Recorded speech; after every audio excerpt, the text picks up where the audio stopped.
How did you find out about everything last week? Like everybody else? I was doing my morning business, and What does that entail? yep. Fore Players by Barstool Sports, brought to you by Chevrolet. Go to Chevy.com. Check out the EV family from Chevy.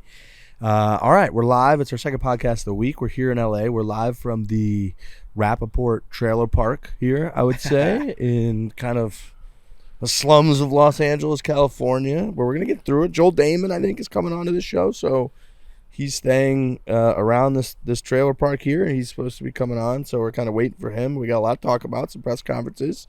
D-Rap was out there today. How was the vibes at the course, Dan? Vibes at the course were great. How was the limo ride back to the house? Nice. I drove myself back. Thank you. Okay. How comfortable are you talking about any of this?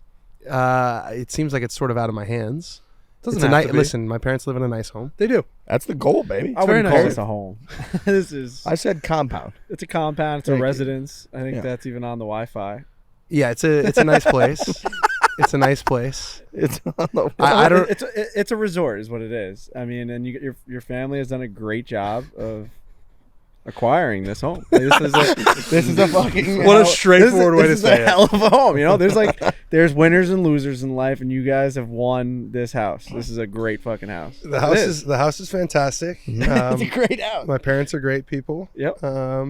That's the goal, dude. They're doing. It's not. doing You shouldn't it even great. be embarrassed about it. You should shouldn't be proud of your parents. This is an insanely nice house. You should be proud of your parents that I they am acquired proud of this my home. parents. This is the Great. goal, right? I think the question was about the golf course today. Yeah. and Oh, yeah, about- how was it out and there? about the press Is there conference. a golf course here?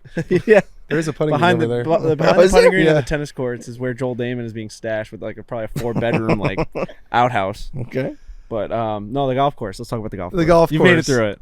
Okay, that was good. That was relatively painless. It's a good thing. I think It's a great- everyone's. positive vibe, I think so. the focus is on the golf, which is nice. I think obviously everyone at the press conferences today was asking about the merger and all the news. I think the guys don't really have any idea what's going on. I think that's the biggest takeaway from this whole thing is we did all this work last year. We went to all these meetings. We basically reshaped the PGA Tour, and then these two guys who none of us know just negotiated a deal with the people that were the sworn enemy.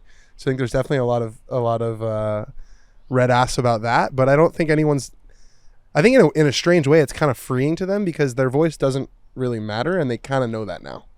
Before it was like, okay, we're participating in this, we're part of building the future.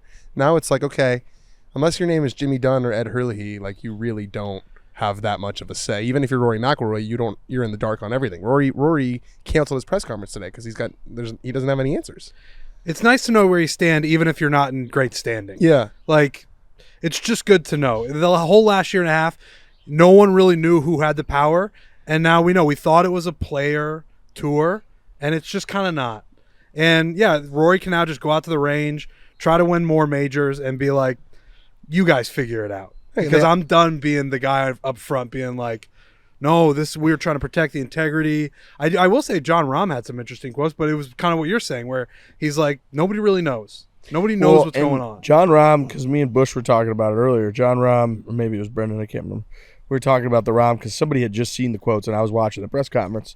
He's like, "What were those quotes? What kind of tone were those quotes said with?" And I was like, honestly, a very reasonable, rational, sort of accepting tone, where he was like, "Yeah, I'm asked the question, I'm going to answer." The answer was essentially, look, there's a big sense of betrayal among a lot of the people on the tour. Yeah. That those that are leading the whole operation went ahead and just did it without anybody knowing. So to Dan's point of nobody really has any answers other than, I don't know, 3 people on earth right now. Yeah. Those are the only people that really know anything, and they don't even know everything. They kind of pulled out this half-finished idea of what they're going to do. There's no real details outside of this is kind of what it's going to look like, and then that's what they're faced with. So if those guys don't have the answers, which they didn't have all the answers, there's no way that John Rahm or Rory, who, like you said, skipped his presser, canceled his presser today. He did have a quote where he said that last week, his press conference at the Canadian Open, which is less than 24 hours after the news broke, I think he said the least comfortable he's ever felt.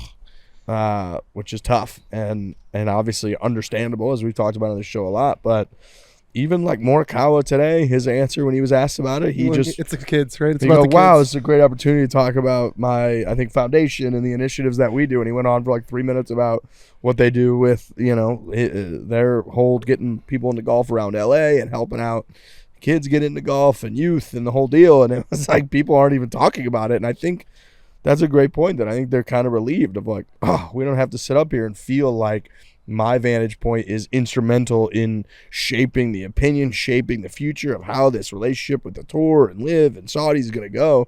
They're all just like, doesn't fucking matter at all. I'm just going to play the golf.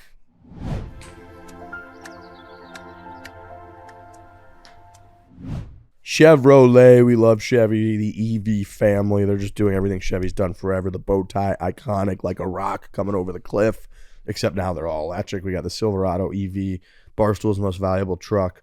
Frankie filmed a fantastic video. I actually saw a drone shot of this video, and that truck with its lights on coming around the corner through the trees, the thing is just badass. Yeah. So, I mean, I'll give a little bit more information than I did last time. We did a Fixing Frankie episode. We had Dr. Brett McCabe out there. It's going to be a really good episode. Saw him last night at the Getting that guy back involved. Yeah. I mean, that's serious. Golfers love to see what that guy has to say about the game of golf. We did a really cool thing. And within that episode, it gets a little bit advertisement-y because we shoot this like amazing commercial. But it's going to be worth seeing how unbelievable this commercial came out. I mean, late night, like fog. You got a Chevrolet Silverado EV coming through a golf course, golf cart area over the hills onto a fairway. Dude, this course is this truck is absolutely insane. It goes 0 to 60 in under 4.5 seconds. And you can't even hear it. It's very quiet. It's part of the EV family. Go to Chevy.com, check out, learn more. They got a bunch of other models as well that you can see what's in the EV family. You can play with the interior, the exterior, all the little gadgets, make it as cool as you want. They got a 17-inch diagonal infotainment screen. I almost said center. That center's good. And they have the auto, like, you know how like the back of the bed like will come like they have like an auto one from inside the car. Ooh. Super. The whole entire thing is very automatic. Head over to Chevy.com to learn more. That is Chevy.com.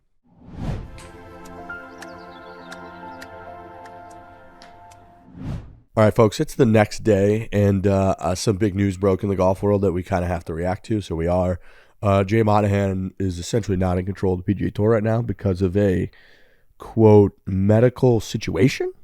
I believe that was the terminology. It's something like that, yeah. I don't know the exact wording, but he's no longer in control because of a medical situation. Muddy waters because you want to be like speculative. Very muddy waters. The only tweet that I wrote, I just wrote, with like I'm Dan H's. Rappaport on Twitter, who's not here right now. So if you're listening, we're putting this, 5 minutes into the show or something like that. Somewhere You've just around heard there. us at his house, and now we're just breaking in with breaking news, which is no longer breaking news to you, but we have to react to it. Danny tweeted out that, if you're making fun of a person who is sick, you're just an asshole. But we just don't really know what's going on. It's very similar to the actual LIV merger. We're not given any information. If we could all transport to speculation land, let's go there. A place with no rules, no judgment. We don't know what's going on, but let's all go to speculation land. The speculation would be that they're laying the groundwork for him to step down, and then you get less criticism because of a medical situation. Again, we're in speculation land. Speculation land, I'm also thinking it's the U.S. Open. The biggest news in golf history just dropped this week. Jay Monahan would have had to have answered some of the hardest questions he's ever going to have to answer. Yeah. And now he just, in speculation land, caught a cold and is not here. Well, I don't think he would be doing a press conference or anything. You don't think he would have to speak here? No, he's not. They don't do the U.S. Open. I guess You not. don't think he'd be at like a major championship talking about the future of golf? Like, No. Really? I think he's like, I can't remember last time the PGA Tour commissioner gave like a press conference at a major. when's the last time you heard of like the Saudis buying the PGA Tour? But that it just wouldn't happen here. This is like I think he would have gotten worse press for like not like speaking about it. Like but there's no like scenario where he would have spoke about it here. No, like they don't like reserve a time for the PGA Tour commissioner at the USGA. Like this is the USGA's event. This is like the Mike Wan goes out and speaks at the Masters tournament. Like Fred Ridley goes out and speaks. Jay Monahan doesn't speak at the Masters. Jay Monahan doesn't speak at the PGA. Yeah, You know what I'm saying? I'd have to do some digging to see if he's never once like been on a press conference at the USGA. the commissioner of the PGA Tour. I like that's not normal. I'll say that. Yeah. Like I'm not Listen, saying we're not in normal times. maybe We're in a TV speculative hit? land. Maybe a TV We're in hit? speculative land. potentially a speculation TV land. hit or something. But Speculation land. no, to me, like I think even the way the players are reacting, like when they're asked about it this week, they're like, "No, we're here to talk about the U.S. Open." They're not talking about it. They're not talking about it. They're like ignoring it. You know what I'm saying? So Sure. I think it is incredibly tricky because obviously when someone is having a medical issue, that's way more serious than anything else that we're talking about. But it's really hard not to be like, okay, a week ago, Jay Monahan made an announcement that made him one of the least popular people in the world right now, Yeah. in America right now. And then a week later, he has a medical issue. It could be anything. It could be completely unrelated. It's obviously stinks for him. It could be just the stress of the situation. It could be literally anything. It's almost interesting to me that they even announced it because this isn't a week for the PGA Tour. You know what I'm saying? Right. This It is was like- it was a week where you were probably not going to get much press about the PGA Tour, and now it's going to be a lot of press about the PGA Tour. Exactly. This is a week when, like I kind of said, they try to make it about the United States Open, about LACC, especially once we get past Monday and Tuesday of the week where it's like now it's about the course. People are starting to talk about it. They're going to have that front pin on like 15. Or Right. You know, it's like that's sort of what we're into, and that's going to dominate the golf headlines for the next 5 days. That it almost is like they could have gone all the way till Monday or Tuesday, and I don't know that people would have really thought that much about the PGA Tour. So that makes me think that it's probably just pretty serious and coincidental, maybe. Which obviously stinks. I did some digging, and Jay Monahan at Quail Hollow did a press conference regarding COVID at the PGA Championship. Like a massive, this is what's happening in golf. Caddies are getting sick. Players are getting sick. I, as the leader of the PGA Tour, need to have a press conference and speak at the PGA Championship. And there's a picture right there of PGA Championship. At Quail Hollow? There's Yeah. Jay. At the PGA Championship 2020. Well, there you go. PGA 2020 was not at What? Quail Hollow. PGA 2020 was at Harding Park. Colin Morikawa. Mm-hmm. Well, this was written on July 4th, 2020. Las Vegas Journal. I don't know. There's a picture of him. Oh, no, I'm just trying to. Well, when was it then? Was trying that to piece- I'm 2017? trying to piece that together. 2017. Yeah. When was it last at Quail Hollow? I believe it was 2017 when JT won. Yeah. Well, they used a picture of him, and they're talking about that he had a conference. So, well, he was at the PGA Championship. You seeing this? I can see it now. You're saying, I get what you're So saying. he's spoken at the PGA Championship before. You're You saying acted like it was the craziest thing of all time for the commissioner to speak at the U.S. Open, but I just think that that's what everyone on Twitter is saying. Like he's basically getting out of not speaking, and like the Saudis kind of like got to him of being like, just get away, like don't. That's speculation land. That's speculation land. I guess to me it wouldn't be normal for him to speak at a major, so I think that he could have gotten away from it without this, is what I'm saying. That's why I just don't think it's related to that, in my opinion, if we're in speculation land. That it's like, I don't think anyone was calling for Jay Monahan to speak this week. Whereas like last week, I think after the announcement came, people were waiting to hear from like Rory. People were still waiting to hear from like Tiger. Jay Monahan last week was on CNBC. He did the presser with the Zoom presser with the Dan Rappaports of the world. Yeah. And I don't feel like this week people were like pressing to hear from Jay Monahan. That's crazy to me. I would have liked to hear from him. You don't think people are pressing to hear from Jay Monahan at the U.S. Open? No. I would like to. At every step of the way of this thing, I would like to hear from him because it doesn't seem like we're that far along on it. I would like to get answers every single day from Jay Monahan. I would definitely like to, but I just going into this week, I wasn't expecting like a big Jay Monahan press conference. I didn't think that was coming at all. Definitely not getting one now. No, it seems really unlikely now. The official terminology that they put out was Jay Monahan informed the PGA Tour Policy Board that he is recuperating from a medical situation. The board fully supports Jay and appreciates everyone respecting his privacy. During Jay's absence, Ron Price, Chief Operating Officer, and Tyler Dennis, Executive Vice President and President, PGA Tour, will lead the day-to-day operations of the PGA Tour with the assistance of the great team Jay has built, ensuring seamless continuity. We will provide further updates as appropriate. So that's the official terminology.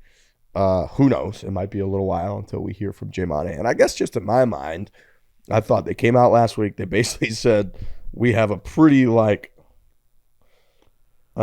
detail lacking plan, but we have a plan, and in a few weeks or in the near future, we're gonna confirm all of those plans, and then that's what's happening, and people are like, okay, Yeah. Just like the biggest golf week since the biggest golf news of all time. So you'd just think that they would have like, I don't know, all the players from all around the world are here. It is what it is. It's like, it wasn't the Canadian Open. I guess they could have done it there as well. I think that they'd try really hard too to not step on the other organization's toes. And I think that like the PGA Tour tries really hard this 1 week of the year to not try to dominate headlines because it's the USGA's week. It's a tough. They year for kind of that. did it in the other way. Yeah, Last week. it's a tough week. But also this week with the medical thing. That's why I'm Unless shocked that it's they like- released it. And again, I'm going to just step back in the wouldn't they have land. released it? Wouldn't they have not released it if he wasn't expected to like show face at the U.S. Open? Wouldn't if Jay Monahan's not supposed to be on the premises and we wouldn't even know what?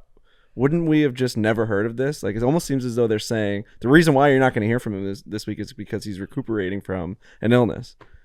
Wouldn't he just stay home and just be like, yeah, I'm not supposed to be there? Which makes me think it might be pretty serious. Right, They're that like, makes we it- have to put something out because it's pretty serious. That makes it otherwise either it's what you're saying, Frankie, or it's a dire medical situation. My opinion is I take it as the world expects him to say something, and they're like, he can't because he's sick. The flip side of it, if it's not that, it's a dire medical situation. Yeah. So we don't know. We won't know until we know. That's right. Right. We may never know. Right. Because if it was just like something not that serious, we'll just never know. Yeah, because if it's not that serious, then we go back to what we were saying, where why even put it out? Right. Because he's not supposed to be there. Yeah, and again, in my mind, like these are the golf's very weird. And there's like 4 or 5 major, entities, organizations that run golf. And like when they came out with the joint thing during COVID about the new schedule, remember how big that was? Like they collaborated and they did that. Yeah. And I just think that they really try to make a conscious effort to, when it's that other organization's week, that's their fucking week. When it's the Masters tournament, it's about, bless you, Bush. Bless you, Bush. When it's Don't about, ever do that again. who by the way, Bush is dressed like he's getting ready to tee it up in the Ryder Cup right now. I feel like that's kind of his uniform. I see him Red? in that all the time. He's got, The MAGA shirt. I see. he's got, I see him when we do Breaking 90s. That's just the guy that I picture in that red polo, which I It's a love. good polo. It's a It brings good me polo. comfort to see that. he's got blue pants, a red polo, a white undershirt, and then a blue hat with white. It's incredible. Full red, white, and blue. I love it. It's incredible. I just feel like the Masters week, it's about Fred Ridley is in charge. He's the one that speaks at the presser. And it's about the Masters tournament. And then at the Players Championship, it's obviously the PGA Tour. And last year at the Players Championship, Jay Monahan did like his victory lap in the whole deal. Oh, and that then feels with like 100 years ago. PGA Championship, Seth Waz up there, and the PGA, and they make it about their 20 PGA pros and the Michael Block situation. And then you have obviously USGA and US Open, and then you have R&A and the Open Championship, and that's like their week. And the tour gets the other 40-something weeks of the year, and that's kind of their thing. And like, so I just didn't. You're right. It is the biggest news. It literally led like every fucking news organization outside of sports last week. I just think that like they released it last week so that they could get it out of the way last week, not interfere with the U.S. Open. And to me, I wasn't expecting Monahan to like, you probably maybe a TV appearance or something to like give an update. I don't know. But they fucked it all up with this medical announcement. That's and I'm what's not crazy to me. That's me in speculation land saying that because Recuperating from a medical situation. Recuperating means he's like recovering. Yeah. Yeah, recuperating is like it's like he's beyond the medical situation. No, he's still very much I think in recovering is you're beyond. Recuperating is what's your the definition of recuperating. I think like if you were just punched in the face and you're like on the ground To bleeding, recover from an illness. you're kind of recuperating at that Right. point. You're not Recuperate is to recovered. recover from illness. Yeah, I guess to me they have a bit of a different definition. Recovering, you feel like you're out of the woods. Recuperating, I agree with that. you're kind of in it still. She has been recuperating from a shoulder wound. Yeah. They will seek to recuperate the returns that go with investment. Recuperate does mean to like kind of gather Regain. back. Yeah, gather back. Recuperate your losses. Assimilate. These are the types of speculations that have to go run wild when they put out a vague It is Latin, origin Latin. Re is back. Capere is take. Okay. I'll also say like you can still hold a negative feeling about what Monahan has done over the last year and especially last week, while also wishing him a speedy recovery. Yeah, that's we said. We opened this little breaking news segment with it's muddy waters. You don't know what to say. No. I do think that the majority of social media, which is where we live, and this is like the only thing we really talk about, and that's like our point of view, is very speculative. Yeah. Because it's just coincidence. And that sucks for him if it actually is. And I do hope that he feels better, and I do hope that he recuperates. It's just wild timing. Like I'm trying to picture myself in their like room, their war room at the Monahans, and he's like, "You got to be fucking kidding me that this happened to me this fucking week." Because there is like they're all gonna think I'm fucking in some dungeon in Saudi Arabia or something. That's you know right. Because there is a part of this where if you look at it from every angle, if you look at it from a pure truthful standpoint, that's the conversation like, they're are having. You fucking kidding right? me? He's like either whether he's having a mental breakdown or a real mental. Broke like my a ankle full, this week. I'm whatever recuperating. whatever it kidding me? is. If it's all truth, he's Ankle got to be break, home being like, Yeah. fuck. Ankle break, he'd be fine. No, this feels Roll him out this there. feels like mental or like, you know, whatever. We're not gonna fucking sit there and speculate. No more the speculation. actual We're done with health. speculation. It's weird to like be like, we need to know exactly what the health concerns are. True. Right? It's Yeah. like if it's an ankle, you're supposed to be there. If it's your heart, like rest up. It's like, you know what I mean? That's weird to like for people on Twitter to be like, what is it? But that's Twitter. But we have to know. You know what I mean?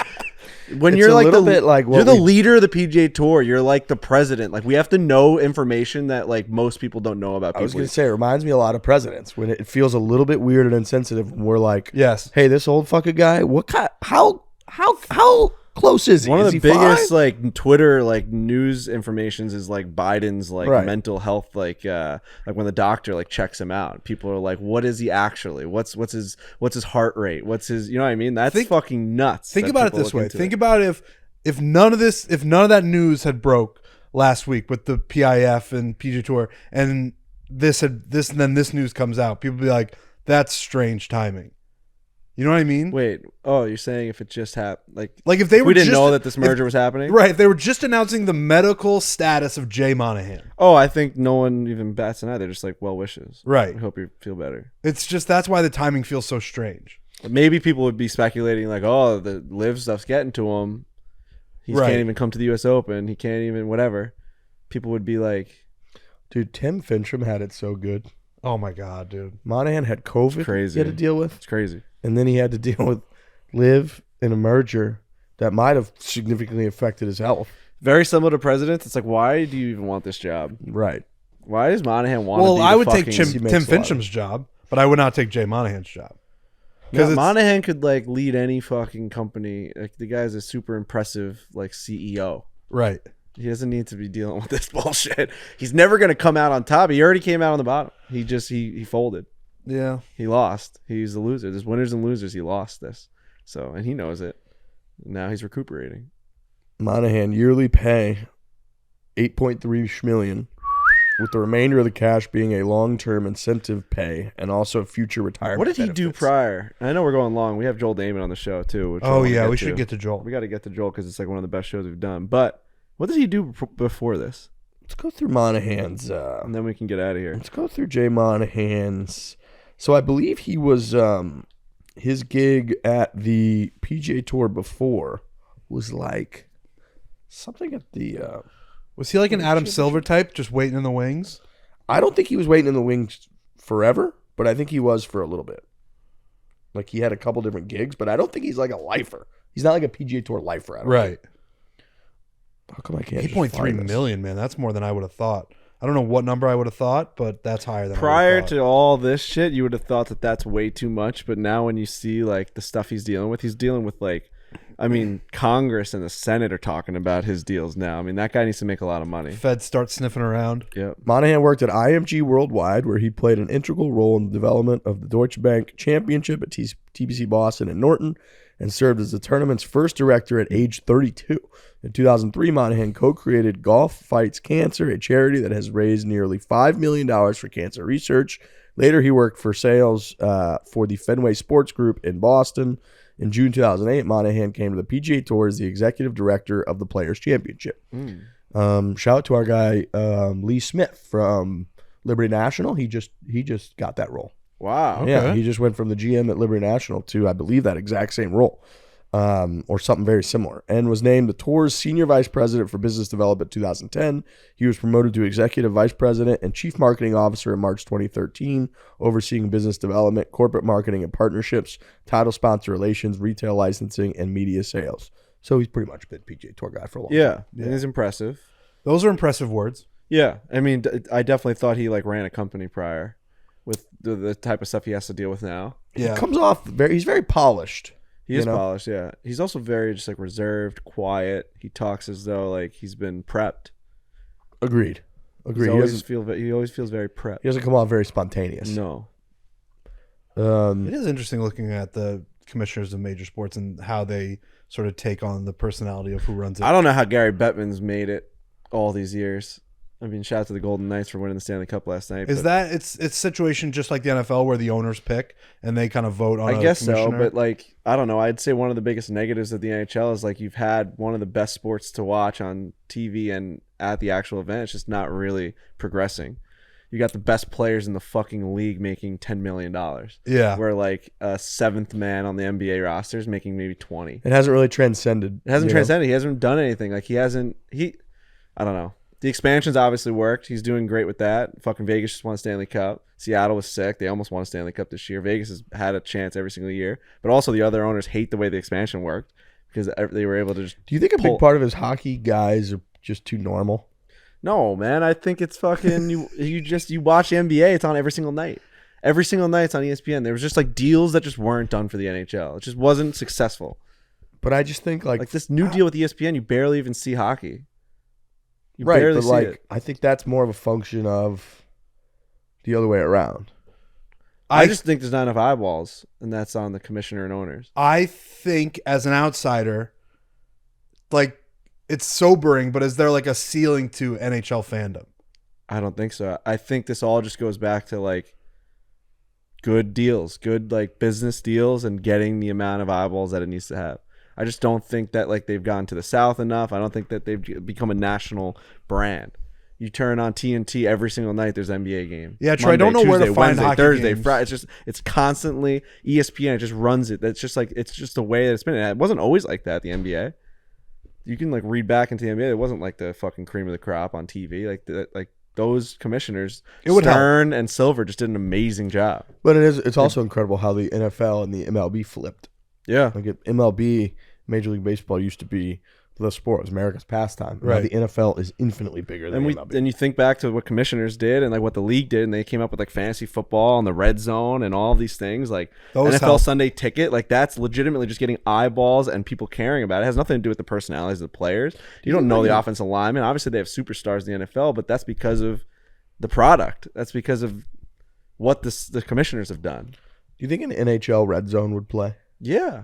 You have to get the NHL center ice package and you watch a game at 11 o'clock at night on the East Coast. Just the schedules don't really work. There's a lot of Canadian teams, West Coast teams. It just doesn't work. If they just jumped into a power play here and then they pulled the goalie over here, awesome. that would be action. The only time you can really see that's on the NHL Network. Yeah.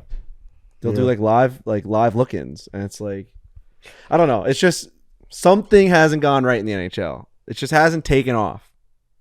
What a speculative little segment this was. Speculation land. Connor McDavid should be making $50 million a year, comparable to the. Yeah, he doesn't even know who he is. That's a perfect point. Jack Eichel just won a Stanley Cup. Alex Bush, he used to be on the fucking Sabres, didn't win shit, didn't even win a playoff game. And then the Sabres didn't even play a playoff game. The Sabres hated him. Wouldn't even let him get surgery. Yep. Sent him to another They're team. oh, your neck hurts? You're not getting surgery. They sent him to the desert and they just win the cup. They're you're not getting surgery here. You got to play. He's my neck hurts.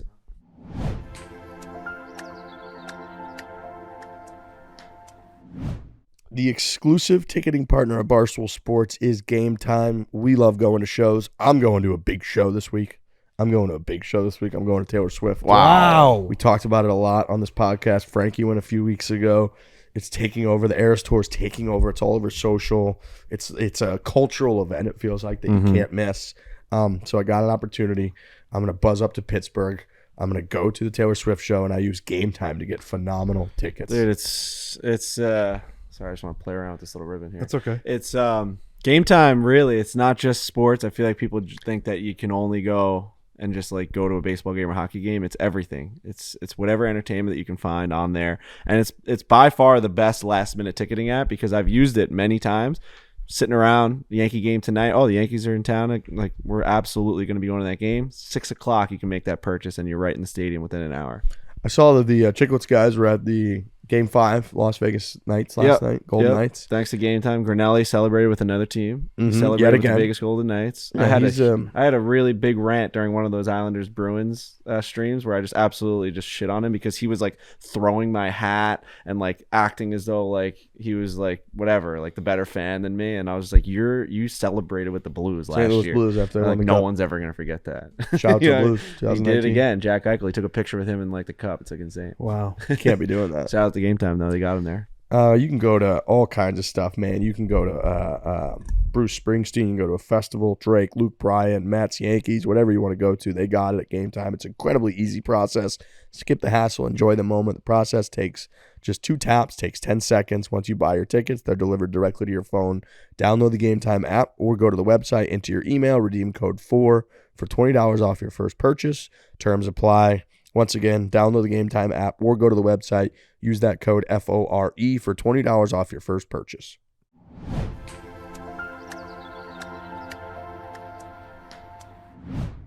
Where are we at with the antitrust stuff? There's a lot of people I feel like that think this is just not even going to go through. Yeah, that seems to be Brandel's belief. I don't know if it's so much for the antitrust. I think now it's a question of like foreign interference, because this is there's a few senators, Chris Murphy and Richard Blumenthal, I think, are the two main ones leading the charge, who are basically, saying what Brandel and Eamon Lynch have been saying for a long time, which is this is the Saudis trying to launder their reputation, and they've done it now.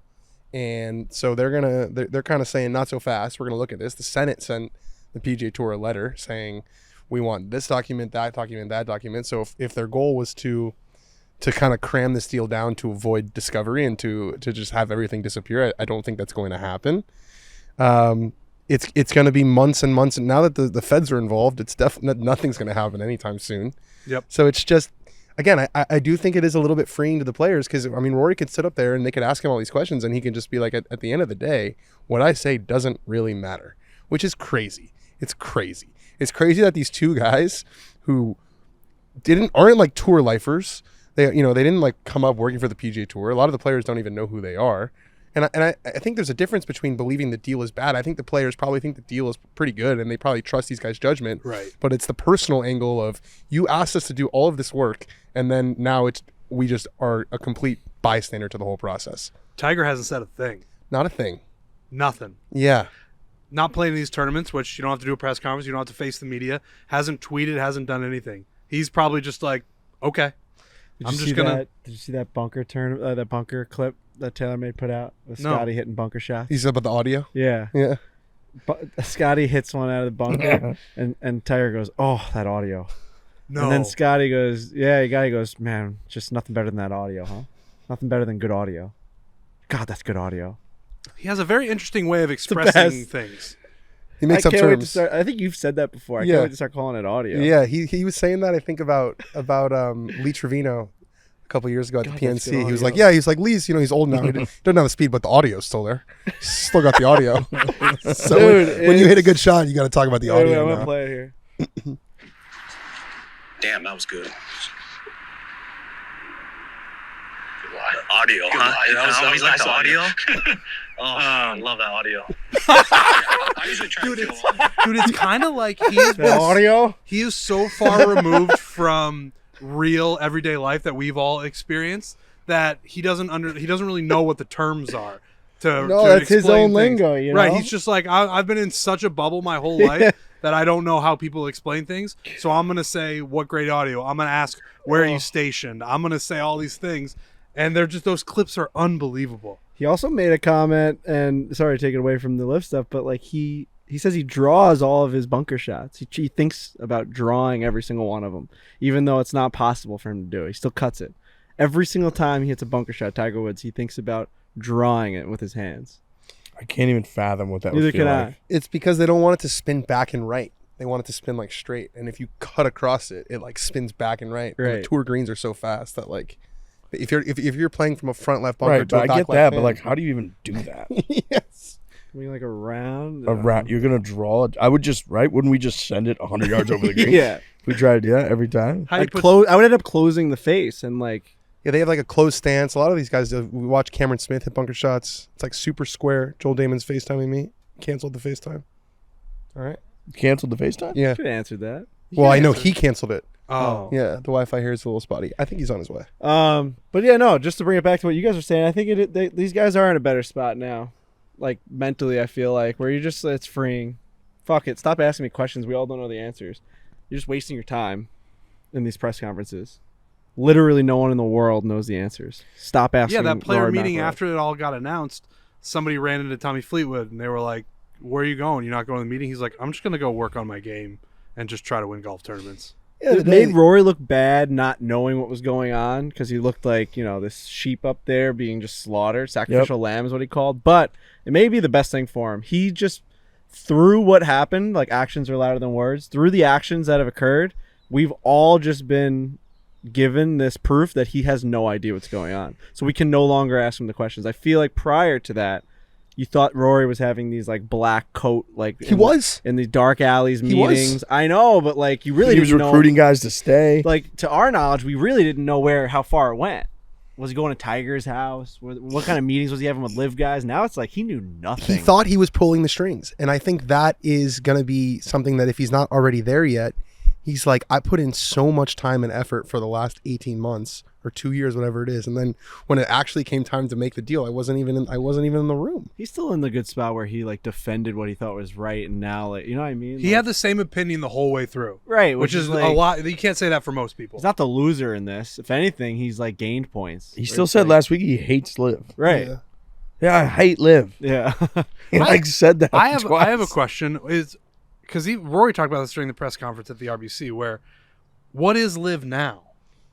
Because it's not the PIF, or it is. Greg Norman's still like, we're still going to do our thing. Is Brooks Koepka still going to be on the Flying Aces or whatever these teams are? Like, where are these guys going to land? I don't think anybody knows, but I'm confused by that PIF and live thing. Well, I know that the PGA Tour was very upset with the headline so it all broke on CNBC, and the CNBC headline was PGA Tour Live Golf merger, and they were not happy with it being Live Golf and not the PIF, and they were not happy with the word merger because in their mind this isn't a merger. This is the PIF who is funding Live, investing with us into a new company. They're calling it Newco, which feels very Succession-esque. Wow. It made me feel like it was in a movie. Yeah, Newco. Is that we all knew that? You knew that? That's the name of the new. It's not the act. They're calling it Newco because it's just For a now. new company. It's like a placeholder Oh. name.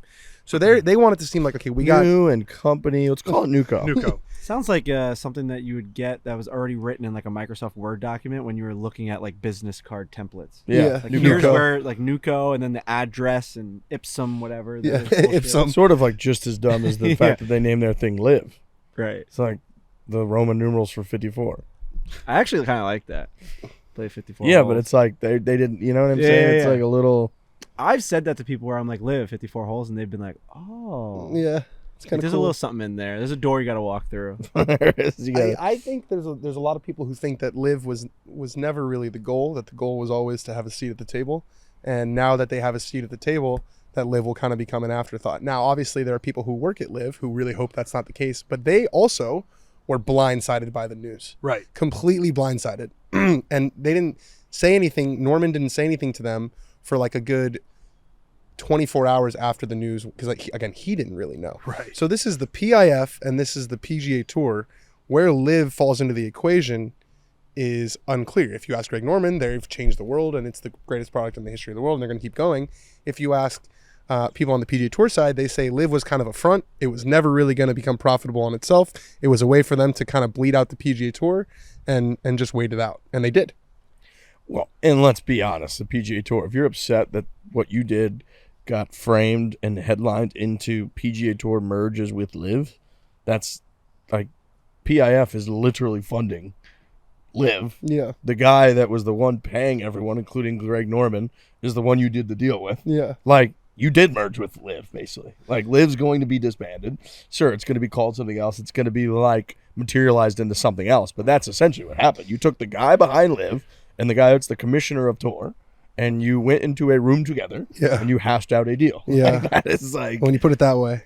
That's what happened. So them to be that upset, I get that, because they're so personally against LIV, just like Rory said he hates LIV, and I get all of that. But that is what happened. Like the PGA Tour and the money behind LIV Golf combined, and they're coming together to form NewCo, and like that's just those two things merging. That's essentially what that is. Now I've heard that like Jay Monahan and Theory and all this is now going to be the one in charge of LIV, and that he's just going to disband it. If that's what happens, fine. But it's like what we've come to know of the LIV golfers, the guys that have become LIV, and the money behind LIV is going to merge with the PGA Tour, and that's just what's occurring. So it's like, you know, yeah, it's like if you didn't want that to happen, then just like maybe you shouldn't have done it. It's you know, correct. You kind of lost control. It's pretty clear that the PIF and Yasser LIV was their creation to do exactly what just happened. That's right. That's it.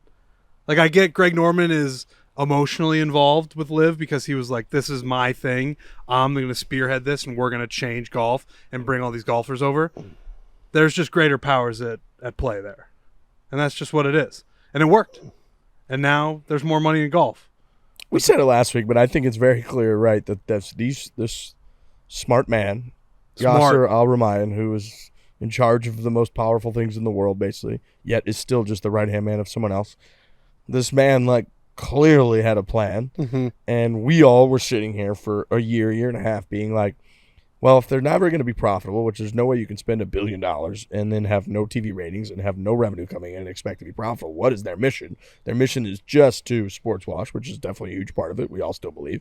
But also, he just had a grander plan of, like you said, bleed them out, make the tour, squeeze, feel it.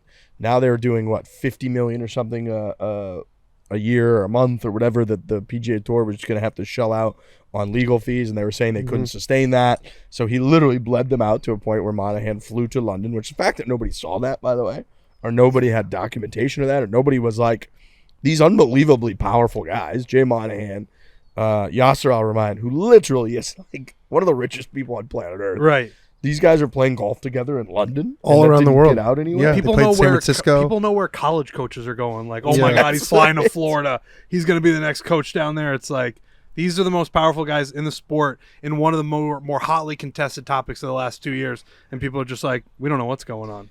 The one quote that really stuck with me is we had a conference call with Jay Monahan, right after the news broke. He looked like death, as you can imagine. And someone said, what was the most important conversation to make this happen? And he said the most important conversation I was not a part of. It was between Jimmy Dunn, Ed Hurley, and Yasser. And they got together, and then Jimmy Dunn and Ed Hurley, he went to him and said, like, hey, you should talk to this guy. So what this has really done is shined a light on all these people that we thought were calling the shots are just not. Nope. They're just not. And the money, the people who had took the 30,000 foot view of they have more money, so they're going to win out in the end. These people are going to be bled dry. We got so caught in the weeds of, they're losing money, the ratings are bad. There's all this negative press. The Saudis are pretty used to negative press. You have to think that they knew that was coming. So they just waited it out. We're all pawns. We're all pawns. We're all That's pawns. what the players feel, I think. Like, we're just pawns in But this. think if Well-paid pawns. They're like a little bit bigger pawns than we are, but we're all here. We're quibbling about like, what's it going to do to the game of golf? What's going to happen? And they're like, these fucking idiots. Yeah. In a year, we're just going to dominate. And we're going to take over, and it's going to be fine. And that's it. They're like they're worried about the game of golf. They've been to Riyadh. Like we're building a giant city skyscraper thing. That's going to be like trillions. Have you seen that thing that they're building? The line or It's whatever? like a mile long. Is that what it is? I think it's like really, really long. Like 1,000 miles long. I think it's a giant connected, like narrow city that's a building that goes forever. It's like a I've seen the wall mock-ups. city. They're pretty crazy. I want to see how long this thing. But that's what they're doing, and they're like, these guys are worried about like the game of golf. Like, what are we talking about? And they're just going to put billions into it. They're clearly figuring that out and have figured that out. And like we said last time, like this Yasser guy is now, he's the most powerful person in golf. That's just what he is. Yeah. It's like, It's really hard to argue that he's not. that's just what he is. He's got all the money. He's the chairman of the most powerful company, the most profitable country, like on planet Earth, essentially. Maybe the second, Aramco. He's the governor of the PIF, $620 billion. He's the chairman of Newcastle United. Mm-hmm. He's the We're playing what a life this guy has. They're playing the Champions League this year. He's got to be so busy. He's got to be Flying around in a fucking literal 747 between his places that he's got to go. All right, you said something interesting though last week when we were talking about this, because this is oil money. Yes. And oil's going away. Yeah, it's pretty profitable right now since the Ukraine stuff. It's been a good couple of years for business. But yeah, I mean, it's all part of Vision. I think it's like Vision 2030, where they're trying to become less dependent on oil.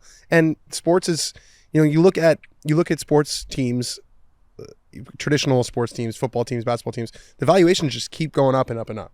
So this is a way for them to get into the American sports space, which they feel like is a good business in addition to all the ancillary benefits of sports washing or PR. It's also just, it's good business. You look at it, these guys who bought NBA teams 20 years ago for like $500 million, they sell them for like $4 billion now. That's serious profit. solid. Yeah.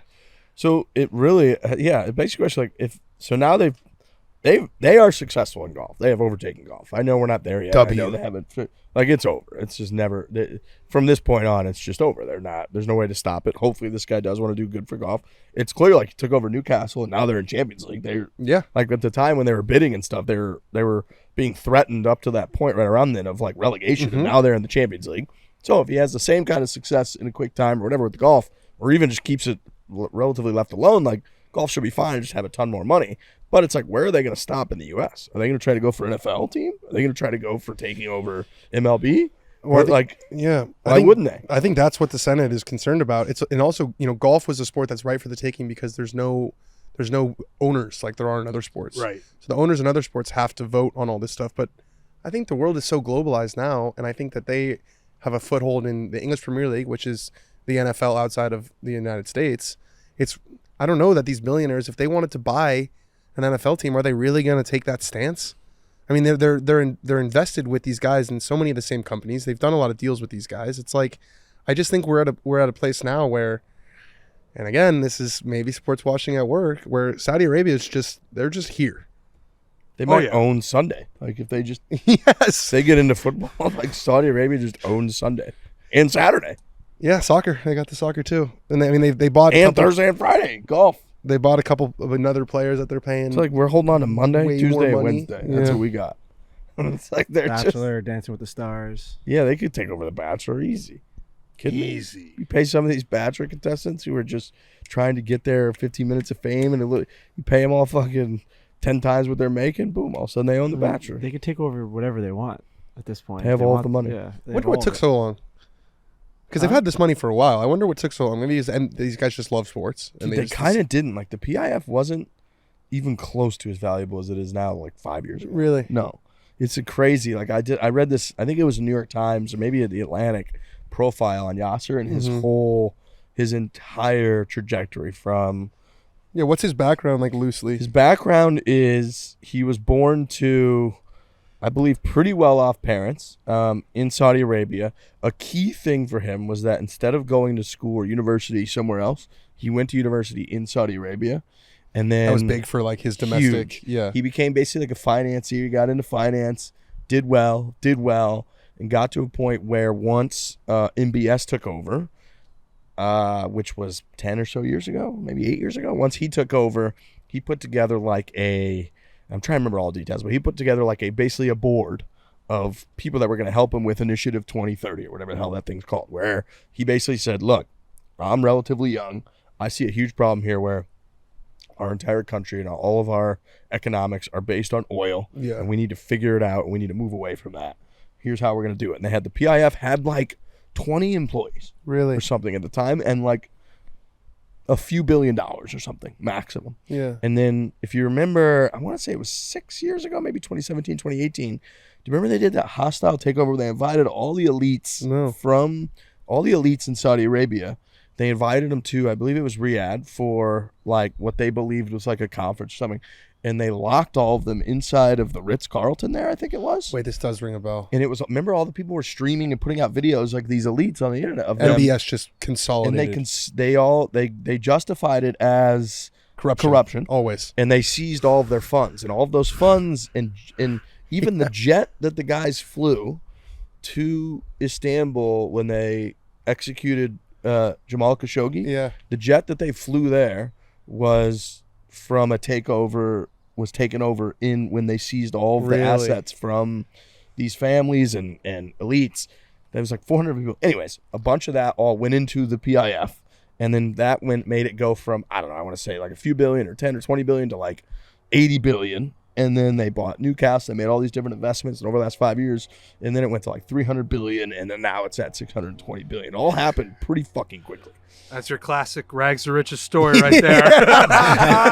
You know, Unbelievable work there's a ethic. hostile takeover with a little consolidation for Couple lucky breaks. Yeah, you know, ball bounces this way. Who knows? Who knows what could happen?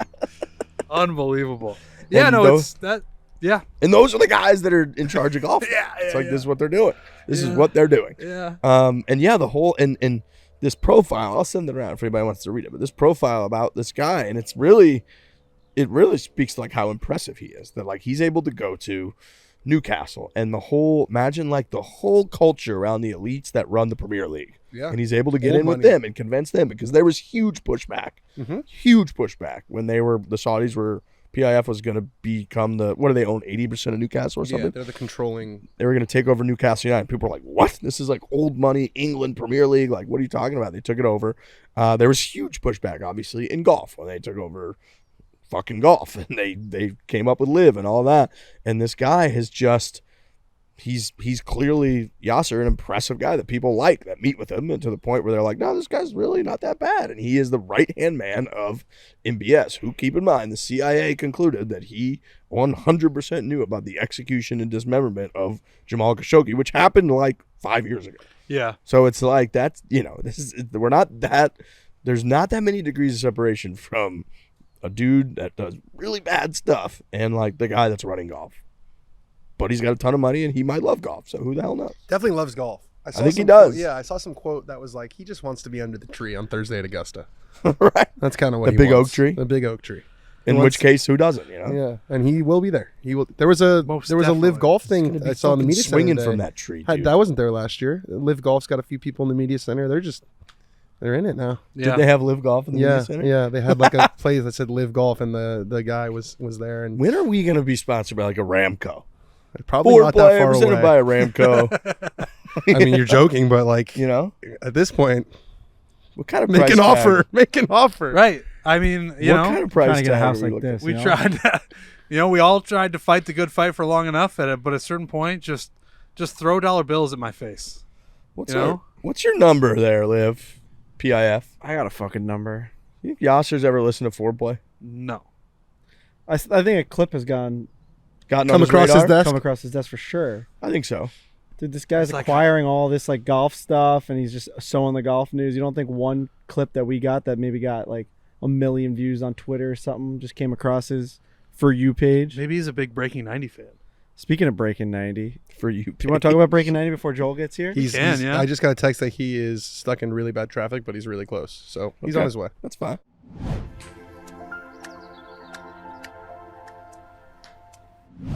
Hydration station. You got to have it. Really important. You got to stay hydrated. What's one thing I think you learn as an adult that you don't really get as a child or as a young person or as a You just got to drink. Teenager. You just got to drink fluids and stay hydrated. That's as simple as that. and not just fluids, Trent, but electrolytes. Electrolytes are enormously important. Biolyte is IV in a bottle, and Biolyte has 6.5 times the electrolytes of a typical sports drink. And it's delicious. We drink these at the Barstool Classics all the time. People got to stay hydrated. It's hot. It's summertime. People are sweating when they're playing golf. Put a Biolyte out there, make them drink it, and they're hydrated for So the rest of the we day. did a video in Minnesota with a bunch of hockey. We had Boldy, we had Kyle Rudolph, and we had Vinny Lettieri, obviously premier athletes in the NHL and the NFL, and they have all their sports drinks. They do all their sort of recovery. They had tried Biolyte for the first time. It's on video. We're going to be releasing this video, and they're like, this is insane. Like, it's really, really good. Like, Kyle Rudolph kept drinking. He's like, this is unbelievable. I'm actually, at this very moment, I'm going to get Biolyte sent to my home. Do it. I just thought about I'm going home for the first time in like a week and a half tonight. I haven't had Biolyte. I don't have any Biolytes left at the house. We drink them all. It's like a fail-safe way of knowing you're hydrating. Biolyte was created by an anesthesiologist when his wife was battling cancer and was so dehydrated she couldn't keep up with her chemo treatments without getting an IV ahead of time. That is why it has become the IV in a bottle. Wow. Biolyte just launched Variety Pack. Yeah. They just added that. We've been talking about Biolyte for years. The more you know. I didn't know the The whole more you know. backstory. Did What a you? backstory. It's a What a good one. backstory. For a limited time, you can get 10% off your first Biolyte Variety Pack order at drinkbiolyte.com using the promo code VARIETY. Again, 10% off, drinkbiolyte.com. Use the code VARIETY.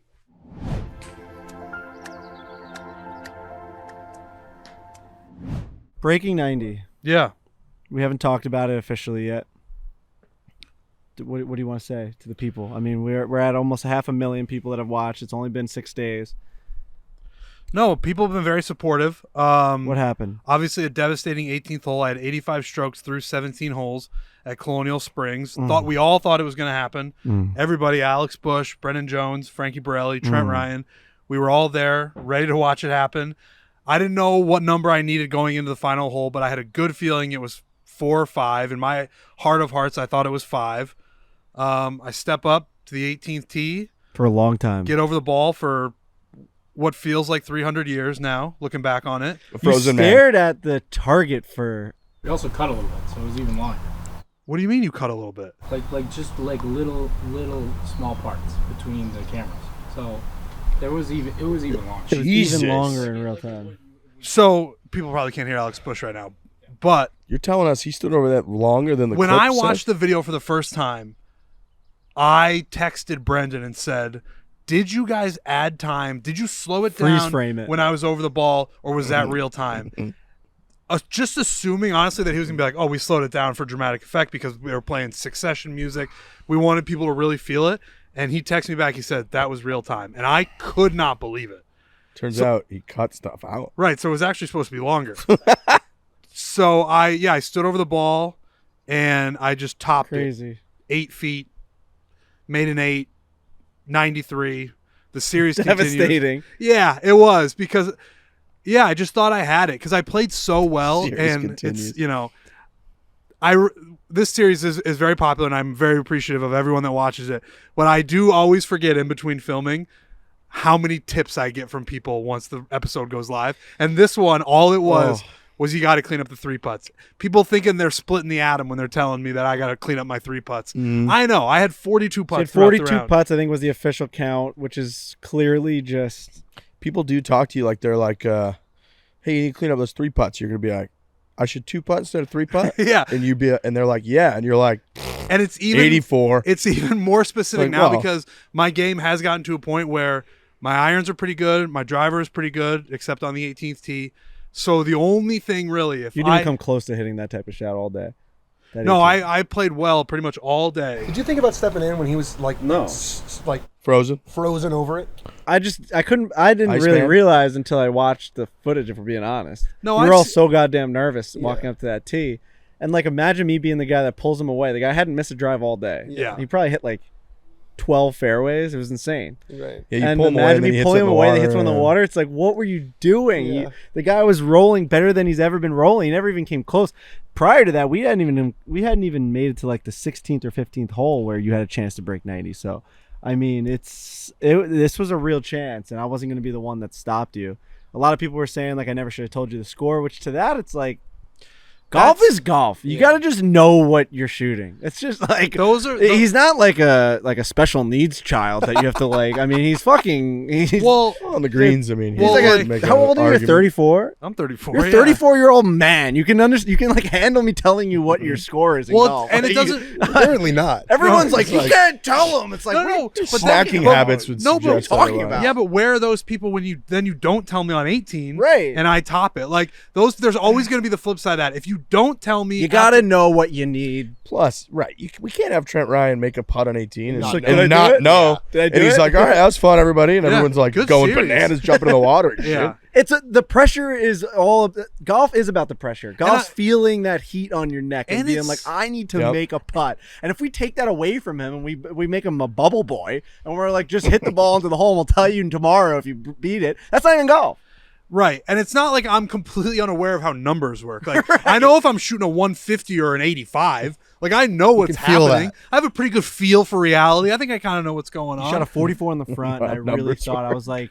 I was thinking back, we played a way harder front nine than we had on the back nine. We did Valley Lake at Colonial. Yeah. And the fact that Valley's tough. If you play the Valley Pines 18 at Colonial from the back tees, it's like a 74.5 144. Woo! It's legit. They That's had what a you US guys. Open. That's what you played. No. But that Valley side is part of that nine, Okay. and it's like, yes, we played shorter. We played at about like 6,100 yards, but like, it's hard, man. You got to fucking hit greens. You got to hit fairways. So when we got through that with a 44, and I think you doubled 9. I think you didn't have the greatest score. No, I made on a 9. 5 on 9. 5 on Because 9. I hit that 8 iron out of the bunker that got onto yeah, the yeah. green. And then I remember three-putted. being like, dude, we are going to shoot a 40 on the back. Like I really thought Yeah. it was an 84, 85.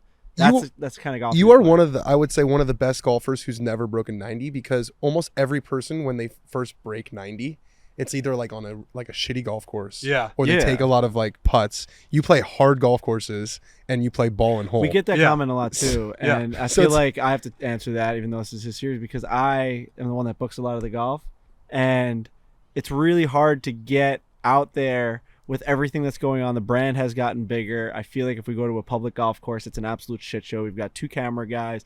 We need our time. We need to be able to do our thing. We're filming. We need to kind of feel like we're out there on our own. And like, that's just a reality situation. That's like our set is the golf course. As crazy as it is, that's our job. And when we go to these private clubs, we just have a little bit more room. breathe a We have little bit bit. more space. We're Yeah. able to kind of do our thing. Guys can go through us and the whole deal. When we go to like everyone's like, why don't you take him to Eisenhower? He'll just do it. It's like, well, that's just number one. That's not the series. We're not just trying to just do it just to do Right. it. We set a precedent. We set a precedent. We have a control. We know the type of golf courses he's It almost playing. makes all the other rounds in vain if you do that. Right. Like And you it's played just these hard like, it's golf just courses, easier shot on 93, us. Like, 90, Yes. whatever, and it's like, oh, he just went to Eisenhower and did it. It's like, well, I our mean, schedules are insane. We're coming back home. We're trying to film these in between a lot of our flights, and I'm like, I'll text Luke at Rockville, I'll text Dan at Colonial, I'll be like, dude, can you get us out tomorrow at like 11? He's like, no problem. It's going to be a little bit tight in the morning. Come in the afternoon, you guys have it to yourselves, and that's just makes it easier. So I know that's been like probably the most common question coming towards my way since breaking 100, where it's like, why don't you just take him to the local muni in Iowa and he'll just do it tomorrow? It's Right. like, that's just not the series, It's number not what one. you're It's just not what doing, we're doing. yeah. We're just playing real golf courses. We're it's like gonna be really. sick when you do it at a hard Oh golf my god, I'm so close. I really am. we have cool plans too. This was Trent's idea, and we won't even give it away. But we have a cool idea for once he does break 90, the future of breaking 90. Because it's like, I don't know, we're getting ahead of ourselves, but Yeah. you can't, what am I going to do, breaking 80? Like, we're going to be doing this until No. 85. 85 even? Like, I just we'll talk about well, it. the yeah, day we it got an does it. idea that I think will be I think good. people will love it. But, yeah, no, it's been good. People have been very supportive. Yeah, we just got to film another one and keep it rolling. And the 42 putts thing drives me crazy because That's what you had, 42 putts. I think someone tweeted at me. I haven't checked it myself. Did you guys end up checking it? It had to have been around that. 42 putts. Yeah, but dude, he never hits greens, right? He Right. never. We played way closer than we I don't think I've usually do. ever heard that number with a 4 before. Dude, he 3-putt every single hole. He it was crazy. He Dan almost can't 3-putt even every look at single me hole. right No, I'm just like, that's a stunning number. We asked somebody yesterday, we said, like, what's your player, what's his High average 20. putts per round? He's like 20s. And it's Yeah, like, high so, 20s dude, probably. imagine 3 you minutes. lost 3 minutes for Joel. You lost Okay. 13 or 14 shots on the green. You weren't so you don't usually hit greens in regulation. I'd love to see a breakdown of all the stats. If someone's out there and would love to break down like his last 5 rounds of greens in regulation, fairways hit, and putts, I'd love to see the trend because I feel like you hit way more greens in regulation than you usually do. The proximity to the hole was like times 10 Further than yeah. your usual putts, right? So you're hitting a green in 2, but you've got an 85-foot putt as Yeah. opposed to you're hitting the green in 3 Right. and you're putting from 15 feet. Right. You're going to make a bunch more 2 putts there. Dude, you than can you see it did. in the So a video. lot I of free talked to putt Alex, bogeys. on 3 one of putts the were holes. insane. Yeah. On one of the holes, I talked to Alex about it because all day I was sort of on that fringy area. And I said, in my Yeah. old game, I'm off the map and I'm chipping onto this green. Yeah. But now I'm hitting it a little bit better. I'm not near the hole where I'd like to be, but I'm now at a better spot where I'm sort of on the fringes of the green. So now I'm putting. You were Like as maybe on opposed, now it's gonna take 3 to get me there. Also, If I a tour two-putt player's from there- stats, those wouldn't even count as putts. dude. Right. If you're putting from a millimeter off the green on the fringe, It's a misgreen. That's a chip. Yeah. That, If like, we did counts as that, a I chip. would I would love to see the number if we did it that way. Right. He was on the collar of the fringe maybe 4 or 5 times. Like Maybe that's more. that's how many times he's like, dude, I'm on this again. And I think at More. Colonial, there's a lot of spots More. where they're like trying to get the grass to You know that be. clip? Yeah. You know when like superintendents will like times has he introduce a new flied? grass. More. They'll introduce a new grass to the green, and like you can see like where Yeah, they're trying yeah. to not have it be fringe. He was in that a lot too. Colonial. He was in like that transition period where it's like I don't even know what the Masters app would have called it, a green or not a green. Right. That really is don't the know. all-time debate.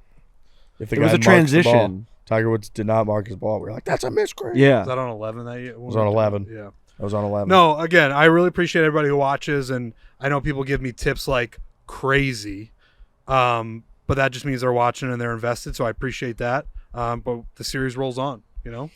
There's some people, I'm not one of them, but there's some people out there claiming that you topped it on purpose in dramatic effect Dude, to continue the series. Insane. Dude, we talked about that after, like, this was just a couple days ago, where, like, I'd have to be the greatest actor on earth. People think you're a magician. Yeah, how do you even top a ball like that on purpose? You Like, swung as hard, like you swung very hard. I feel like if you tried to do it, it would have just looked so unnatural. right. No, I'm, you know, Imagine how you would be the entertainment god if you created that clip You'd in be your living own in brain. this city right here. that's You- right. You would be I was telling Hollywood. those guys, This like, compound would be these- you Trent Ryan's These right people now. the people who think that I fake that, they think that I go home. I tell these guys, I tell you guys everything. They know everything. I go home and I sit back and I think they don't even know. It's like no way. What'd you end up doing after you topped that ball and you made an 8? I went to Burger King and I ate it in the parking lot in the car. That's a depressed boy right there. I was That's a legit boy devastated. that's- Burger King. What'd I you went get? to, He thought he was the Burger King. What do they have? Cinesticks there? no, they Dude, have, no one was better than Dane Cook during that run. I used to love Dane Cook. The he had a Burger good- King. He had a really good The Burger King, that whole special was fucking incredible. Sweet and sour sauce all over my body. Dane Cook had a really good run in the early I saw him at the 2000s. Nassau Coliseum. Yeah, he was the biggest stand-up act on the planet for a while. We're getting pointed. We're getting I a think Joel point. Damon's in the house. Oh, is that Joel Damon? One of the out there? houses. Making he's He's on the premise. he's on premise. campus. This was a big He's on mistake. campus. He's Still on might be, campus. it might be 20 minutes till he gets This there. whole thing was a big mistake. Joel Damon's on campus. Oh, He's the wow. baby. Joel sauntered Damon. through the courtyard Hi. into the pool house region He's of a the campus. full-blown father. Is that a statue of a seal? Yep. Yeah. Cool. His name's Wailea. He's got to You go gotta around name the the statue. seal. Is that that sounds Hawaiian? All right. Wailea. That seal's eyes open up at some point in the night. It blinks. And water comes out of It's there. actually a security apparatus. Is it? No. You gotta do something weird with that seal for sure. There's a night that's dedicated to that seal. Houses like this that have a seal like that, Something there's something weird goes behind on. it, you know? It's like the blue horse at the DIA. You rub its airport. head. I was just in Yeah. Denver, and I didn't think they had that horse there for some reason. Red eyes. And I drove in, and I saw it, and I was like, "Oh my god!" Oh, Word yeah. on the street is that that fell on its sculptor and killed him. That's a real baby. Is that right? That's a real Is that baby Joel. Riggs? Yeah, you know what that baby's name is? Riggs and Riggs. Is this Riggs and Riggs? Is the baby Cute named baby. after Riggs or what's or no? Like grandpa's last name / my mom's maiden name. Hi, This is Riggs' first time meeting Riggs. Hi, Riggsy. Yeah, I had beers with Riggs at about 2 months before he was born. I'm like, if this is a boy, it's gonna be Riggs, and it's not named after you. He told That me is that at a the Rooster. Cute It's a baby, good man. spot. Hey, You are very lucky. Hi, Riggs. Nice. So there's outfit. a Velvet. daycare. Yeah. PGA Tour has daycare. What? That's nice. The greatest thing part about Do you think Live Golf will have daycare also? Dude, is that daycare? Yeah. Is that going to be like a skyscraper daycare now? I hope so. I'm gonna hand him back to Mama, and I will join you guys. All right, Joel. Thank She's you. like, I'm guy. just being carried around. That's my this first time compound. meeting baby Riggs. That's it. That's right. It's a cute baby. He holds it pretty cavalier. Yeah. That was the. he's a cool dad. He is definitely a cool dad, but I was expecting a little That more was the care. Ann Spieth, right? When she ran out there after Joel Jordan Damon. won, she Oh, yeah. was carrying. Is And, she doing that um, too? Well, she was carrying the child a little cavalierly, and people she- weren't happy online. Yeah. A lot of bumps. Joel Damon, There was a I couple think, bumps. could be in the running for just being the best dad of all time. Like You he you has, love like he has that. every single quality of being the best dad. Yeah. He's like, The belly. yeah, he's just got the He's got the dad bod already. You look at And him. his just demeanor is just like, you know what, son, you're gonna do it. You know.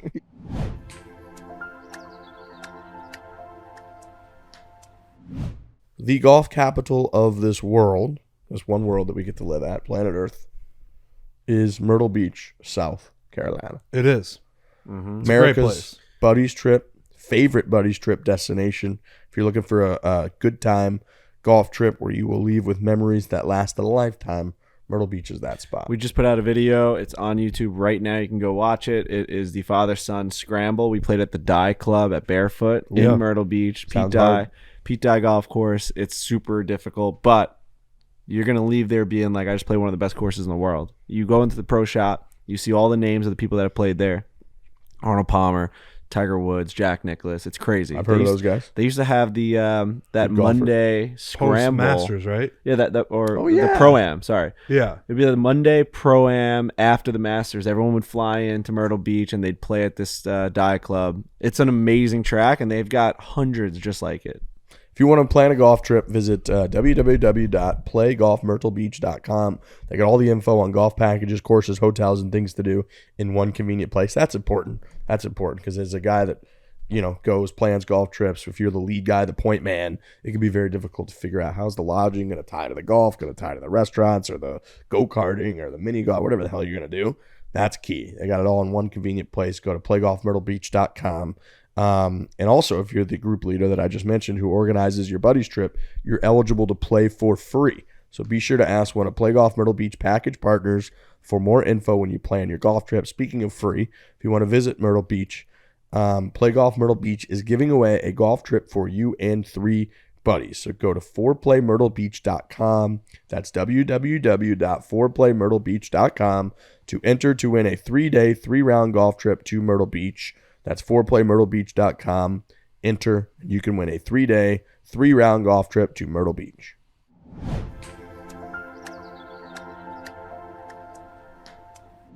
You want to hop in the middle? We got a spot for you. Yeah, get in there. 45 minutes late. Welcome to No, you're fine. It was perfect. We had some BS to talk about before. How about the 405, Traffic's pretty bad. that, don't we?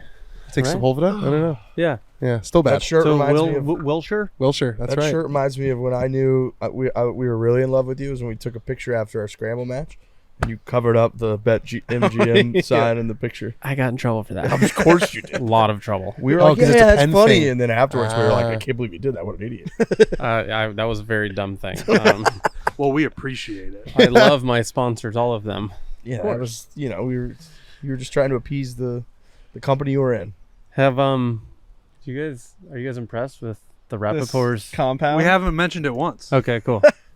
This was a mistake. First 20 minutes was all about the compound. Well, in your defense, this is not your house. It is not, by not a any house. stretch of the imagination, my house. All it is a place that you slept for the first 18 years of your life. That's right. I still sleep here quite a bit. So. I do too now. I'm going to sleep here. Nobody even noticed. I think there's wild squatters' rights here in California. Yeah, there is. It Yeah. might be your house now. Well, if I don't leave, it is. Yeah. we think it might be that Seal's house. we said okay. something's going on with that seal. How for many sure. times I've sat right there and I've looked out and I'm like, human. Oh, like, oh crap. Yeah, it's a very human phrase or human pose. He's It is. kind of leaning Sort of the against it. silhouette of a human. Yeah. One of your big goals is to try not to play with this thing, which we all do, and get yelled at by our producers. So if you could, Okay, Tommy Flea was like, how why'd you are even tell me guys- that? You guys are like a huge podcast and you would just hold these big, heavy things right Yeah. by your face. I noticed you guys are getting roasted for that in the clips yesterday, the producers. There's like a Well, there's a different lot of type of movement. mic that has like a C in it. This is like an SM7B, and there's a C one that's just easier to hold. There was a funny comment. There was like some like mic snob commented like, "Can't believe they're holding CS7s and they don't just get them some." We've seen C35s." some depths of the It's internet. I've all- never gotten into the mic snob internet, but it's there. Got it. It's there. It's very niche. Dude, you also have such a different presence now. You just came walking into this compound, the Rappaport compound. You had a whole camera crew following. Okay, the camera crew is with Mr. Rappaport. That's with Mr. Damon. No. Mm-hmm. He was trying to you defend said it. Kardashian I did didn't- it. I didn't set anything You were up. you were on Netflix more than I was. That's not true. You had a whole episode. He has it in his You Twitter were bio in that he's every Netflix, episode. that he like works for Netflix. It's And called you were saying that- promotion. It's called self-promotion. It's I have important. no shame in self-promotion. No, what do you think we're doing here? Do you want me to take it out? Is that Trent what and that was? I, No, I'm just saying that if he's we gonna call like, you out, have it's gone around LA all week trying to look for celebrities. We went to like certain hotspot restaurants and just cafes. found one. You're the biggest celebrity we've seen. You have a whole camera crew following you. Yes, it's a thing. You're on Netflix. I You're actually- he's the only star we saw. True. That is true. We even went to like a tour. We went to a Sony tour today. We were in didn't see Sony one. Pictures. Didn't see Yeah, a single didn't see famous single person. famous person. They're all hiding. The tour guide got us all hyped up. He's like, if you see Henry Winkler, you better watch out. Didn't see him. Didn't see him. I think there's a better chance if you just walk around this neighborhood. Yeah. So how are we feeling this week? Like my body personally, like All of it. I had 2 double in and outs that I have to Venmo Dan for, so those were delicious. Those are on me. Why'd What you a have to guy. Venmo Dan. Because he paid for them all, That's nice, of Dan. and he bought the entire crew here I wonder where he got that money from.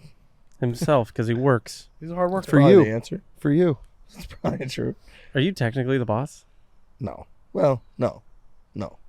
Who's your boss? He's like the Jimmy Dunn figure. You know, he might We're not. more of like King Arthur's Round Table. you know how Phil said that the Saudi regime was scary motherfuckers? Yeah. I feel like Dan's crew is like a scary motherfuckers. What is it? What do you mean? My parents, who are welcoming you into their home, are the scary motherfuckers? Who knows what you guys do? That seal, dude. I'm telling you, it's that seal. That is Yeah. dirt. The seal Thing is turns its eyes on at night. I want to ask you, how did you find out about everything last week? Like everybody else? I was doing my morning business and What does that You're entail? taking a shit? yep, and I. Do you have a standard routine with that? No, I'm pretty regular. Yeah, typically I'll get up with Riggs, get him settled in with Mama for morning breakfast, and then it's kind of my time for about a half an hour. How are your bowels, by the way? They're amazing. Yeah. They really regular? are. I mean, they're You like take fiber very- stuff? No, I don't have to do anything. I'm just regular, solid. Don't need coffee. What's the latest you will eat at night? I tend to eat earlier now with a kid, but it's never been a thing for me. I like Okay. to finish off with a nice pint of ice cream about 9. Okay, My man. you're on the toilet. Yeah, and Amanda Balionis Renner texted me a picture of like a TV screen, like the CNBC thing. She goes, "Is this real?" I said, "No, that's not real." Amazing. She's like- Balionis went to you. She was Yeah, like, I thought that was very I'm gonna weird. text as Joel well. Damon about Yeah, this. I like that. we're friends. That's nice. I guess you're a reliable, yeah, as you would- approachable guy. You're You just would one of the think PGA Tour players. I'll tell you that responds. What's that? You're one of the PGA Tour players that responds. Probably what it was. That's So- a valid point. yeah. I do. Max Holmes another one. He responds. He just responds. I don't have- I don't I know don't how have he has this. time. He in doesn't the respond to me. Anyway, so I was like, "No, that's not real." And then I had another buddy text me, non-golf guy. He's like, "Hey, look at this. This is crazy." And I'm like, "Dude, quit falling for this stupid stuff. Like, this isn't real." And like 20 minutes by, I had 5 more texts. I'm like, "Fine." Like, I finally looked at Twitter. I'm like, "Oh, this is real." And then I looked at my email. I'm like, "Oh, that's an email from Jay." Yeah. I'm like, "What is this?" So I didn't believe it for a while, and then I was mad, and then I realized it just didn't matter because I can't do anything about it. Are you on a bunch of group texts with PGA Tour players that were popping off? No, I am not. Were you texting with any other PGA Tour players? Not really. No, Do you have any friends? limited. I'm just curious choice. because No, yeah, I'm surrounded mostly. by 4 of them right now. You guys are great. I was curious. No, I wasn't like I'm like shaking holding this thing. It's heavier than you think. Yeah. I'm Such a curious pro because athlete over here. any. Can't double hand it, though. It's tough luck. What if I double overlap? You look like I'm a toddler. Yeah, you Well, gotta I was doing what he was doing. yeah, fair. Because any Do profession, whatever you want, Joel. Hold What- it however you want. one of people's favorite like pastimes with that profession is like talking shit with their coworkers about work or about the boss or about the companies doing the dumb shit. We do So it's have like, that all the time, but it you know. wasn't like that. I guess in that specific occasion of Tuesday last week was not something I was doing because on it I got so mad so quickly, and then it went away because I don't have to say anything. I can't do anything about it. I stayed loyal to the tour, but it wasn't like I had an unbelievable. It wasn't like I never negotiated with them, never even had a deal, anything like that. But it was also okay. Now I'm just going to show up when they give me tee times at the biggest events, at the best events, the ones that have the most money, until they tell me I can't do that anymore, and then I'm going to find other events to play So in what were you until I mad can about retire. initially then? That we signed a deal with these people that we hammered on for 3 years at how terrible they are, and we should not be with them. Yeah. I think that's understandable. It was just like Yeah. this complete 180, but the 180 happened at what felt like was overnight, and Yeah. it's basically was, I guess. But we talked about this. Is there something that's kind of freeing about it? Because you seem to be at this place mentally where, Rory canceled his press conference today because it's like, at the end of the day, you guys can ask me all these questions and I can answer them. But what I know is not that much more than you know. And what I think I know doesn't really matter. And what I say, if the last week is any proof, doesn't really matter. Completely. It doesn't matter at all. It's not like, I mean, I was on the pack for a year, and Yeah. I realized very quickly what I said in there did not matter. So then you're just listening, and then you realize you're just wasting your time by listening because that doesn't do you any good either. So yeah, Rory said he's resigned himself to where the money's coming from or whatever it is, and obviously we don't know anything. That's the other part. So I'm pretty good about it. If I can't control the situation, I don't get upset about it, and I really just don't care is what it comes down to. Because if I why am I caring about something that doesn't matter? Like, I have a child now that takes a lot of time and energy, and that is amazing what that's done. Of just like, all I care about is the wife and kid and make sure they're both good, and then I can go have my fun and then come back and make sure they're good again, type thing. So I just don't really care. Yeah. Well-named child. Well-named child. Is part of you, feel like this will make you richer? If you play decent golf on the PGA Tour for a while, you're going to be plenty rich enough. True. If they let me play mediocre golf for longer and more money, then sure, that's great. But I'd also prefer if the money didn't come from them. I think the money we had, the corporate money on the PGA Tour, was awesome, and I loved that enough, and it's provided me an unbelievable life. So I think it's very commendable that you think that hard and care that much about. Let's get you in the most comfortable position we can find, because Yeah, right look. now, here we go. Let's make it happen here. Crisscross applesauce. There we go. Crisscross is nice. God, that's so nice. It's a hot There you shoulder. go. though, right? All right. I feel like I was just really focused on now I get all of you. I feel like a lot of people were. I mean, we said on this show that we were a little sad last week that it felt like the money always just wins, and that It does always win. But it's nice to hear from you that even though the money is winning, that there is a part of you that's like, yeah, maybe we'll make a little bit more money, but like I'm bummed that I'm still bummed So you where would the have money's preferred none of coming it to from. happen?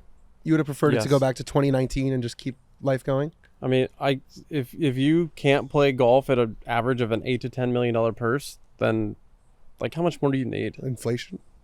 Fine, like bump it up to 10 and 12. That's great. inflation levels at 4%. I saw, which Yeah. is the lowest they've been since 2021. Thank you, Biden. That's going down. That's awesome. Well done, bud. Yeah, God, he's so great. That's crazy because I feel like a lot of guys are just happy. They're just watching with popcorn saying more. Of course, like a little bit of that is like, yeah, like if you finish 30th in one of these designated events, like that's sweet to get a 6-figure paycheck. Yep. That's unbelievable. But I think I'm 0 for in those, so I've made $0 in those events. So it doesn't matter. I'd rather go play Barbasol and, take my $15K for a 25th and be like, that's better than $0. Or Punta Cana, baby. Let's go there. Punta Cana. That was a nice one. Let's go play there. That was a good time. Good spots vacation too, yeah. I've never been there. That was a big spring break spot for when we were. It's worth it. The Hard Rock Hotel down there is nice. Anyhow, Yeah, I just I was on a nice trajectory, still am, to be able to retire early and provide a great life for my family and do whatever we want, really. I mean, I would like to fly private, but I don't quite have that money yet. So yeah, but you can play well enough on the whatever tour we had 5 years People ago. were flying private before. They were, Yeah. and they were pretty good. Yeah. So it's it boils down to I don't like where the money comes from, but I don't dislike it enough to like not play the PGA Well, that's Tour. the thing. It's like, what are you Like, gonna what do? am I gonna do? Like, Yeah. am I gonna play the Japan Tour? No, I'm not Martin Keimer. Yeah, that was spicy. That was so That dumb was. of him. That was Yeah. for a pretty soft-spoken guy who's been around a long time. Yeah. That was an awful quote. Right, because most of you guys, the opposition wasn't, you guys weren't grandstanding, being like, I don't want to play for this money. Like, you guys were just staying on the tour that you had stayed on. Yeah. So there's a lot of big false equivalency going on there. Yes. If there wasn't professional golf, what do you think you would do? I try to do this. You would be good at this. I've always thought that pool house, you mean? Yeah, pool boy actually. Yeah, okay. I like having my shirt off, so it works out great. I would do something in sports. I would like to talk about sports. I thought like a local sports radio show would be awesome in Seattle, like sports media. You can talk about all the sports you love. Yep. Be around all the sports, and if you're good at it, you kind of get the ins. You get the cool seats. You get to be around it, and you. I think that's just something I'd always love. You to like do. Colin Cowherd? I do actually. I love Colin Cowherd. So it's funny because I feel like a lot of social media leads you to believe that no one is ever liked anywhere. That's the right. goat. Him. And it's like, but I've liked Colin forever, and he's a Seattle that's guy. why I asked. Yeah, and I watch him. I watch The Herd all the time. Me now. too. I think it's I great. love him. 3 And hours a day. His book was phenomenal a couple years ago that he came out I with. read that one as well. So, yeah. I mean, I guess I never thought about being like that big. Or Yeah. that good. I'd still stick to something more local, but now, I mean, I'm already thinking post-career golf. Like, it would be really fun to be an on-course commentator. You like that stuff? I do. I think I'd be pretty good at it. I think there would be people who would be interested in your services. There's still an opening in the Corn Ferry Tour event next month. I know. Can't make it happen. That's a no. It's okay. The fact that you even considered it means a I lot. was seriously considering. I know That you does were. mean a lot, actually. The fact that you That would be a even thought ton about of, well, especially with you guys too. And you said it was only 3 hours a day or something. That's Cake. Bunch of commercial breaks. more than the tour, please. I don't know. I don't even know if we have commercial breaks, actually. We're like putting it on. It's our own commercials. I it. think. Oh, true. Oh, really? That's I would cool. assume so. So who you're calling with a guy who's actually good at it? Mm-hmm. You Jake know, Marsh. You know Jake Marsh? I just know him from social Yeah. media. I don't know. He does him. like play-by-play stuff. Are you He had guys a going to be hole on the in. grounds doing fun stuff? Yeah. Yep. Okay. We you kicked guys all around do the that. idea of Trent in a ghillie suit. A what suit? Like a ghillie suit. What's that? You know, like the army crawling. You got all the. It's like the camo, grass, the camo. draped down camo. Got it. Call Like of Duty. Sniper's Rock. You don't know if it's a Bush or if it's Trent. And you would just go hang out on the golf course and call shots on the edge of the green, or what? You know, I think at this point we call it a half-baked idea, but you know. We're just kicking around. Just I'm going to be Yeah, doing encore stuff, so you're coming for my lunch. Sounds Cool. like. Yeah. You'll be good at it. Thank you. I hope so. I'm interested. So how do I watch this? How do Barstool.tv. Barstool.tv. Cool. Never been there. I'll check it out. 3 hours a day, Thursday through Sunday. It's gonna be fun. We got to replace you. How do we do that? It's hard to replace a guy who was never in, but yeah. Gino? Gino would be phenomenal. I mean, his audition at the, when he did it for the tour a little bit, he was very good at it. Yeah. The problem is, I don't really know any of the Corn Ferry guys anymore. Yeah. I know a handful of them, but it's easy to talk about your peers on tour because you know them, you have personal stories about them, and you kind of know their game. So that makes it a lot easier on tour stuff for sure. Yeah. will you be comfortable like being negative with those guys? Oh yeah, no issues. No, Like I think calling that's, out a guy for hitting a bad shot. And yeah, stuff it's like that? but you could try to explain why he did. Yeah. You can be like, he was uncommitted, or this shot, particular one, is really not appealing to the eye, and it's he probably bailed out over here because of the way the bunker looks, and if you hit it left here, you have no chance, so you bailed over here, and that type of thing. I mean, I think there's ways to do it. You don't just call him and tell him he's a bad person all of a sudden. Thoughts on Tommy Fleetwood's decision on 18 at the So Canadian? unfortunately, we were actually trying to get. get in here. We were scrambling. Obviously, Nick, me and my college roommate and best buddy, really wanted to watch him. So we got him for the playoff, but he was kind of off and on. I was catching it, so I saw the putt live at least. And the TVs are hard to work in here. Really? Are they too Admittedly, big? so there's some extra There's buttons. some and layers. There's some layers to it. So we eventually figured it out. He had some takes on Tommy's So approach. I did. You said, "Why would you lay it up in the rough when you should?" Well, no, just send it up the left side?" obviously you should lay it up in the fairway. I before he even laid it up, whether it was in the fairway or not, I thought with the grandstand there, you're making birdie to win, par to tie. You send it up there, you're never going to make more than 5. That's what I'm saying. With a way better chance of making 4. There you go. So Sorry, Fino. I mean, it's so what? Yeah, what was his defense? He just said he didn't like the lie, Got it. Okay. but the lie looked fine on TV. Again, he said, "Oh, you weren't there. You weren't there." Did you Which see I the wasn't. clip Chat of, with it. Did you see the clip of his caddy? Ian asked Because if you guys Dan were- smoked crack. He goes, "Do Yeah. you smoke crack?" It's like, he points at Dan and goes, "Is this guy smoking crack?" It's one of the we're best like, things ever said on the podcast. Well, but the worst part. Well, so love. Wouldn't even Fino, talk to like, Dan he's great. directly. Ian's He's a incredible little human. scary. He's so nice. He's huge. He's scary, but you also can't understand a thing he says. He's like, "What is it?" Every fourth word. Dan, if he's smoking crack right now. This guy smoke crack. I tweeted something about his layup on smoke 18, crack. and Fina's like, what the f are you doing? He's like, are you an idiot? Give me this story. Lining up on 18. Were you there? I was not. Were you in that position? I was on crack, apparently. Comment on Twitter. That's a good line by you. Add me and Tommy in on it and say it to our faces. Tommy's got an iffy lie. We've just stiffed 2 lob wedges in a row. Why would we not lay up? And then you said he laid up into it. Have you been to that golf course? I have not. So why are you giving course management out? I was, listen, it was making a lot of sense right now. Followers To be honest. about course management and you went there. Do you Uh, think that's wrong? I think- That's right or wrong? I'm going to be honest, you're making a lot of sense right now. Have you been to the golf course? No. He's telling Tommy Fleetwood how to win the tournament. Ian, I think it's incredibly...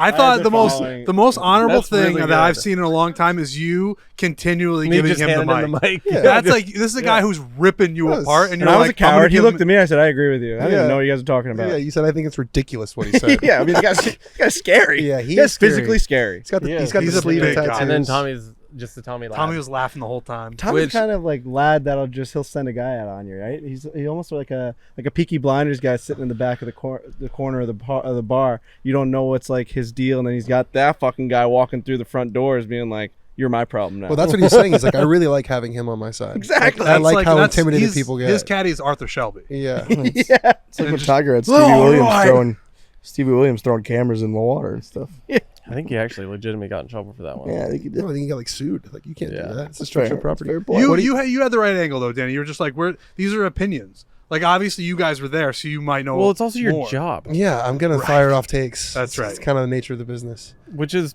it's your job, and I mean, the fact he was genuinely upset is fine, and he made some good points. You weren't there, you didn't know the course, you didn't know the lie exactly, but your job is you're Imagine if watching you on had TV to- and you send it. It's like, yeah, you didn't allow me in the fairway to look at it and caddy for him, so I'm gonna have an opinion about it. Yeah, exactly. If you had to preface every tweet with like, "Look, I'm not there. Yeah. I don't see the ball in front of me. I can't touch it or feel it. Yeah. But if I were there and I had all the information, this is kind of what I think I would do." The world Yeah. would suck if the only people that could comment on things are the people that We wouldn't were have Stephen there A. and Smith. that It wouldn't work. right. We wouldn't have Stephen A. Smith. He Yeah, never played in the has- NBA. Well, your boy Coward, you know. Yeah, Colin Coward never did shit athletically, but he's take Jesus. I think he was a decent high school player. Okay. I was a decent high school golfer, so there you go. You wouldn't have like John Cooper like be like an NHL coach. 'Cause Can't he, even like, skate. didn't- Right.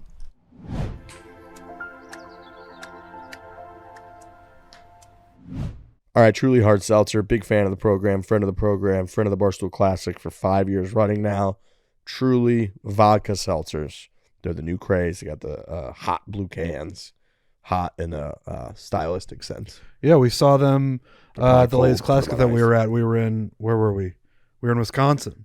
And they had the new cans out there, and people were ranting and raving about them. They are beautiful works of art. They're made with real fruit juice. They're made with real vodka. They like to keep it real. That's why we use no artificial flavors or sweeteners over it. Truly lower sugar, fewer calories, a refreshing go-to that's perfect for summer. They got a bunch of good flavors too. I heard they're coming out with some more, but you got the vodka in there. You've got the fruit flavors. People for a while were kind of waiting for these. It's kind of the new craze. And the seltzer's been around for a handful of years now. The fact that they've now got the real vodka in there, it changes everything. I see them on the beverage carts out at Greyhawk quite a bit.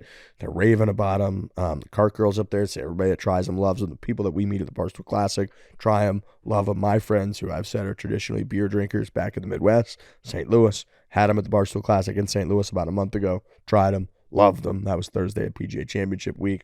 So it's a major move by them.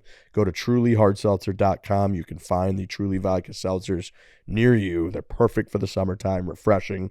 The real vodka in there, the real fruit in there. Once again, go to trulyhardseltzer.com and find Truly Vodka Seltzers near you.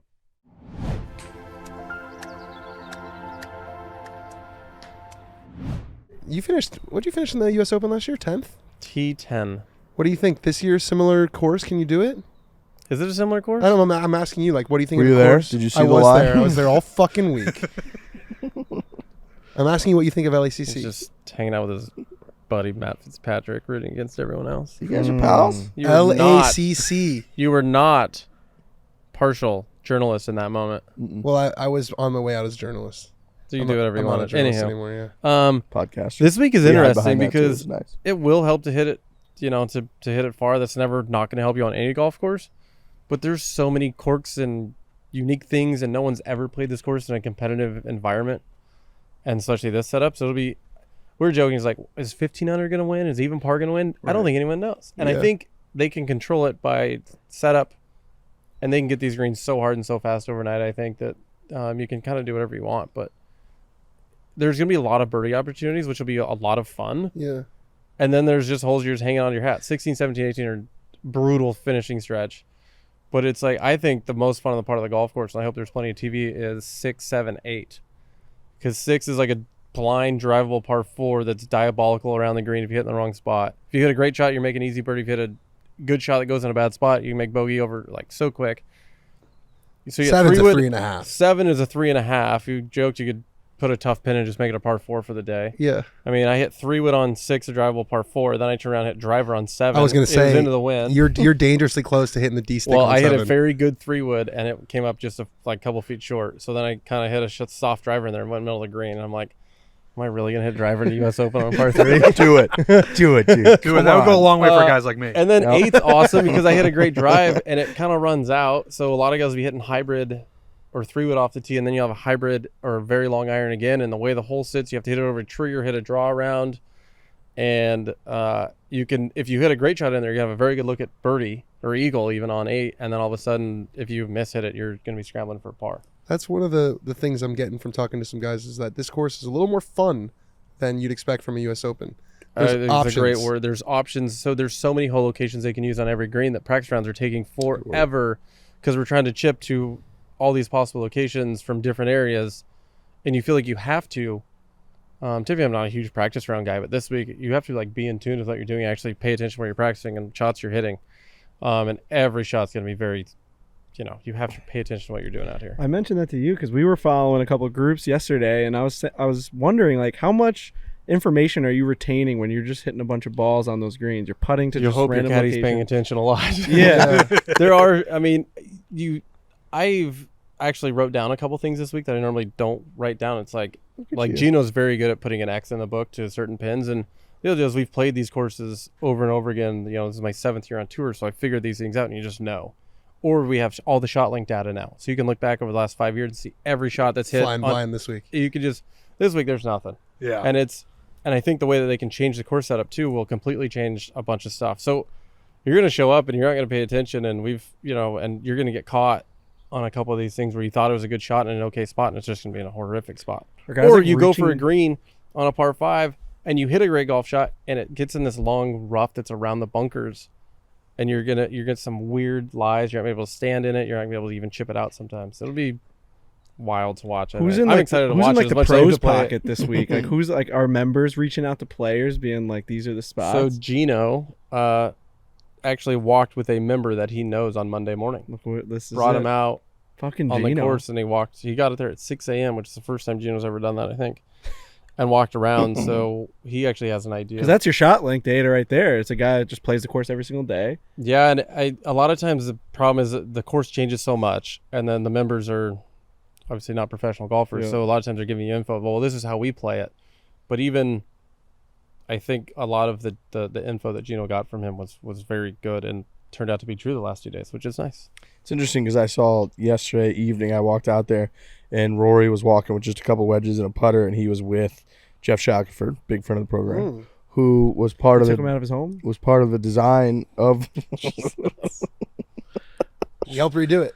He helped redo the course, and he was walking. Shackelford did? Yeah. He's just a silly golf writer with hot takes, isn't he? Jeff Shackelford. He also built Rustic Canyon, which is like the best. Okay, but he is still like the golf writer with crazy hot takes. Media's not supposed to be about you, but his website name is jeffshackelford.com. He hated us that we made it all about ourselves. Our content is just us high-fiving Tiger Woods. Yeah. And then we said, well, where can we find your content? He said, jeffshackelford.com. And then on the website, it's spelt like the Hollywood sign. I've been He there. spells his But name now Jeff. it's behind a paywall, I think. One of the few. It's behind a paywall, so yeah, it's all right. about Is him. that? I think it's on like it's called like Substack or something like that. Substack.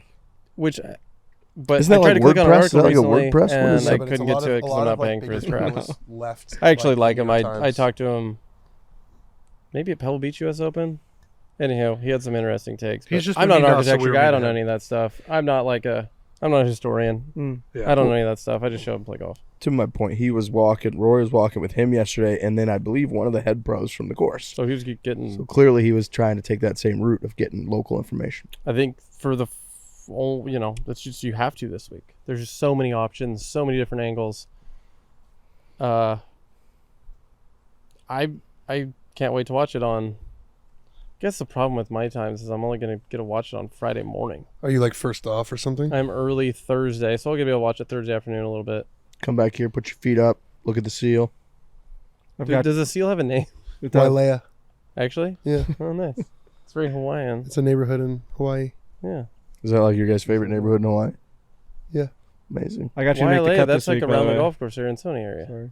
It's on the other side. It's It's in on Maui. the North Shore? No, it's on Maui. It's on Maui. It's the other side. Is that where you guys took your family vacations? I'm done with. I'm Yeah, the not answer's doing yes. this anymore. Can't be that nice. I was there in December. Yeah. Is this where you didn't He's talk not to even allowed anyone? to Quaker Yeah. Ridge. You're right. You're I right. went- You invited him out, No. and Oh, I invited him to play golf. Yeah. And he said no. that's incredible to me. Yeah. That's I incredible. said yes and then no. Oh, what? It's weird to not talk to anybody for 5 days when you're in Maui. So, you know, Aaron Rodgers did that dark room thing, or the. You would like that. I was gonna say, is that your vacation? I do it every weekend. When I've said on the podcast before, when when we record the podcast on Mondays, that's usually the first time I've spoken out loud since Friday afternoon. Yeah. This isn't real. No, it's real. Especially in the wintertime. You're just a burrowing bear. I'm a guy who likes to hibernate. A hibernate. That's the Dude, word. there's a show that I just watched recently. It was a clip of something where a guy's just in his apartment for the whole week or weekend. Yeah. Maybe it was Jason Segal, but like at one point she goes like, just to hear if his voice is still there. Oh my God, how am I blanking on this? And I remember wanting to send it. I wanted to send it to him. I have to find it. That's incredible. He literally is looking in the mirror and she goes, "Where do you live, man?" Just- I live on Long Island in New York. right How by long me. does it take you to get to downtown? An hour by train. I would hide out there too, I guess. Yeah. No, it's it's not everybody. It can't be everybody's lifestyle, but it happens to be mine. I mean, I like going off the grid for a couple days for sure. Oh, the best. I'm into it How much has your life changed with the kid? a lot. Yeah. You're my cameras. The camera's a lot. The fame from Netflix is wild to me. That's changed a lot, but It's noticeable. I mean it's 100 times what I ever thought it would be. Yeah. Like airports and golf course just getting yelled at all the time, and it's all positive, which is great, but it's just different. It's like going out to dinner, you're taking pictures and saying hi to people, and it's like, whoa, this is different. It's not negative, it's just different. There's times you do just want to hide. Yep. I mean, we had a pest controller come to our house I guess Saturday, and was like, "Are you Joel?" I'm like, "Yeah." It's like, "Oh, I'm just trying to sell pest control." I'm like, "Sweet, here you go. We'll sign up for 2 years." But then he talked about golf for half an hour. I'm like, no. Like, here's my credit card to see you in quarterly. The bees are out there. Quarterly. Yeah, See you quarterly. Can you spray for spiders, please? So just little things. But with the kid, it's amazing how much downtime I had. Shocking how much time I wasted. Because now you don't really get to waste time. The kid needs you, and then if the kid doesn't, you're trying to help out your wife and take pressure off of her, and be a good husband and a good father. And our kid sleeps great. We're so lucky. He's always happy. But it's like, oh, we're scheduling all this now. Like, I have to schedule my practice, schedule if I go to the gym, schedule the smallest things and we're scheduling weeks out. I'm like, I just don't get to go to the rooster anymore. never did that. with Riggs. I No, don't my do wife that. was also super spontaneous. Right. Do whatever we want. Right. So now it's like, okay, our kid eats every 4 hours. He naps in between. It's like boom, boom, boom, boom, boom. I gotta go to the bathroom with Riggs. Very different. I mean, I've done it. Mm. At least in earshot or visuals. I mean, try not to bring him in, but it happens. Yeah, I mean, you're It's like father. showering. It's like if you're alone in the morning and you kind of get ready by yourself. I don't know how my wife does it, but you bring in a little bouncy chair and you throw him in there and you get it done as fast as you can. There's no like spa showers anymore. You peek out the curtain. Yeah. Make sure he's okay. We have doors. But is it a positive? Is it a net positive? All that said. 100%. The kid is Imagine if he 100% said a net no. positive. Yeah, well, that's what I was waiting for. He's like, kid's kind of No, it's really, really fun. We're very lucky. If we had like a colicky, fussy baby, it would be a struggle. Yeah. That's when I could see like the dads are like, call me when they're like 2 or 3 and they're running around and they're fun. But our kid's so fun and he's always happy. Very lucky on that. How tired do you think this guy's arm is from holding that boom mic? I always wonder that because they Dude, spend a lot of time doing that. And like, Dude, how? it's gotta be so. What if you just hooked it through that a little bit? And what's it's amazing is we have a fun. mic here, we have a mic that we're wearing, and then there's a mic up there. It's amazing what goes into making something really, really impressive. We just got back from the Sony tour, like the studio tour, and I said to him as we walked out, I'm like, dude, they just put so much into these like TV shows and movies. Like It's we all kind the of do our own details of little it. version of that. We do very guys are, like, grassroots portable YouTube and movies, movable. right? Yeah, right. We put out an hour and a half long golf film, and they'll do all the interviews, the color correction, the audio, and it's like when you think about how small that is compared to what we saw today, and this, and boom mics, and the type of camera he has, it's amazing. I remember the first time I saw the Netflix show, like a cut of it, I was like, I've never seen myself that clearly in my life. His cameras are That's so what I good. look like. And dude, like post-production, right? Oh, Like, no. Yeah. Post-production, like audio, right? Maybe Joel hits a shot and they didn't like the way that sounded, so then they're in the back of a golf course, flushing irons and trying to get the perfect noise. No They're- offense. so A lot that, of for times that they're 1 just- second. They actually, I think what they do is they just have Tommy Fleetwood hit a bucket of balls and they just record all those. And then Taylor may put out a video of him flushing balls. Was and it it was like unreal? boom, boom, boom, boom, boom. What that and it was really the craziest. does is out of control. It was the craziest noise I've ever it heard. makes even why would Audio? you lay up God, if that he's audio's good of a good. flusher? Why would you lay up? God, that Awesome. audio's good. Oh, the audio. We just watched a Tiger clip where he's talking about audio. Have you seen this? Oh, it's not. great audio. With Wait, Scotty, he's he's just hitting so- bunker shots. He's like, oh, the audio on that is that just... audio on that? Oh, How's your audio? My audio's great. My putting coach just texted me. uh-oh. What'd you Find say? something? I had 42 Still plus using that miles. crazy contraption that you had Let at... me know if you want to film on the course tomorrow. Like, I'll let you know. with him, like, Yeah, your it putting just stroke? means I'll film stuff on course.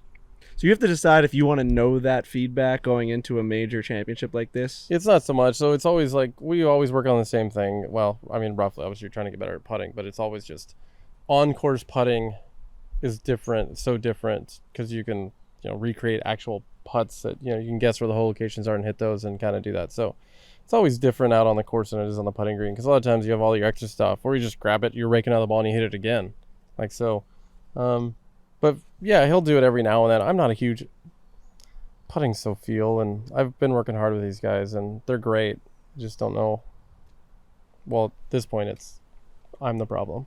I went to If you can get Emmy, they work with Emmy Griot.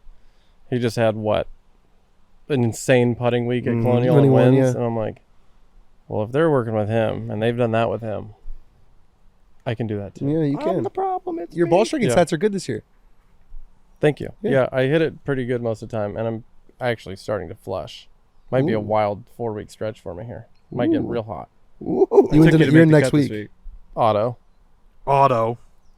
Done. Yeah. Already easy. locked in. Woo! It's already in Yeah, there. this course it's good enough for me, and I'm starting to hit it nice. Played well last year, obviously. You've been Yeah, there a before. completely different place, but like even so, Travelers coming up is a great fit for me. Detroit can be a great fit, and John Deere's been a great fit for me. So Shut up. it's not even like this. So majors are always huge and they're awesome, but the other events are just as big for me as well. Totally. 'Cause I don't Every have to week's a play- major. You don't have the Everybody's Brooks really mentality. You don't have the Brooks Koepka mentality. I'm not there yet. No. I mean, they're awesome. They're really fun to play in, and it's cool atmosphere, and it's all great. But I mean, like me winning the John Deere is wouldn't be obviously as big as the U.S. Open, but it would still be career close. changing for me. Yeah. I had a conversation. I go to a golf psychiatrist. His name is Dr. Brett McCabe. I know him. Yeah. Well, Great guy. did he fix your chipping? Yeah. He did. He unlocked something in there, man. It's amazing. He's cool. give him a lot he of works free with a lot of prize. guys. Yeah, he's Yeah. good. We I like his book too. But I was talking with him about preparation and Big like reader, huh? practicing. Oh. And basically like going from the range to the tee is like two different just mindsets, right? And what we kind of got to talking about was like a professional golfer, when you're practicing, it's way different than when you're in competition. Do you struggle ever feeling like you can't get better because you don't have that pressure on you in a practice round? Like you're only really seeing improvements when like the pressure's on? Yeah, I didn't believe Tiger always said, "Oh, first you do it in his backyard, then you do it, practicing, then you do it in a money game with the boys, and then you do it on a Thursday, and then you do it on a Sunday, and then you do it on a major Sunday." And I was like, "Tiger, dude, just chip in your backyard, and then you can do You're it." ready And to all of go. a sudden you get out, and then you're like, "Oh yeah, this is different." Like, I've hit this shot before, or you did it on a Tuesday practice round. You kind of have it, but now it's under the gun. If you miss this shot, it's obviously going to be terrible auto bogey, but if you pull this off, this could be the one that kind of flips things around during the day or the round. It's like, do you have the guts to like go in there? This new technique you have, like, did you practice enough to actually use it? It is a complete game changer. And that's like all those reps that people talk about. It's like, it is a transfer thing. And I think for me, the hardest thing for me is my practicing at home is lacking at times, especially since I've had a kid. I've just been home a ton and haven't practiced. And that's all on me. But I get to the golf tournament the next week, or if I take a week off or 2 weeks off, I show up and I'm on Thursday and I'm like, I am so unprepared for this test right now. It's like, yeah, I could go play with the buddies on a Friday and have some beers and shoot 65 and that's no problem.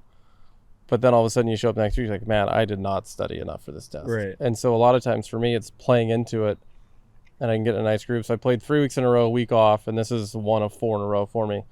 So I feel like I'm a little bit more in season and doing it. Yeah. I mean, my record showing up at the first event after the winter break is comically bad. So Funny, Jordan, we were talking about last week with somebody, Jordan Spieth, and how his version of feeling the pressure and preparing for a major is playing the week before a major. yeah, a lot of guys have to do it. Totally makes sense to me. Like, it's practicing at home and preparing for something. I can't get locked in mentally enough and put the pressure and say, these are the shots I'm hitting and try to do that stuff, because it's too easy to hit a bad one, just grab another ball and you do it again. That's kind of what he was saying, Brett. It's too, so I've always played my best week 2, 3, and 4 of a stretch. Do you have anything that you can implement, or you just haven't found it, like in a practice round where you're like, I really enjoy this type of like challenge where it gets me going? Like you set a certain amount of birdies, or like do you have anything that you practice at? I do better in practice rounds when I play with the top players, and my coach Rob had mentioned this to me, and he challenged me. Rob, he's Rob, staying inside. oh yeah, he's staying inside. One of the houses here. Mm-hmm. You won't even see him. No, not. You have to go find him, but he's in there. He Don't is. do nice things for people. That's No. that's the lesson. Don't be successful. No, or he's else you're in. gonna be He's fine. in Sandy's room. Yeah, he is. Yeah. Pour one It out for is so. Sandy. Like last year, this is it. I played with Fowler, Thomas, and Spieth in a practice round on Tuesday. There's a million more people around all of a sudden, and you're playing for a little bit more money than I was typically there for do.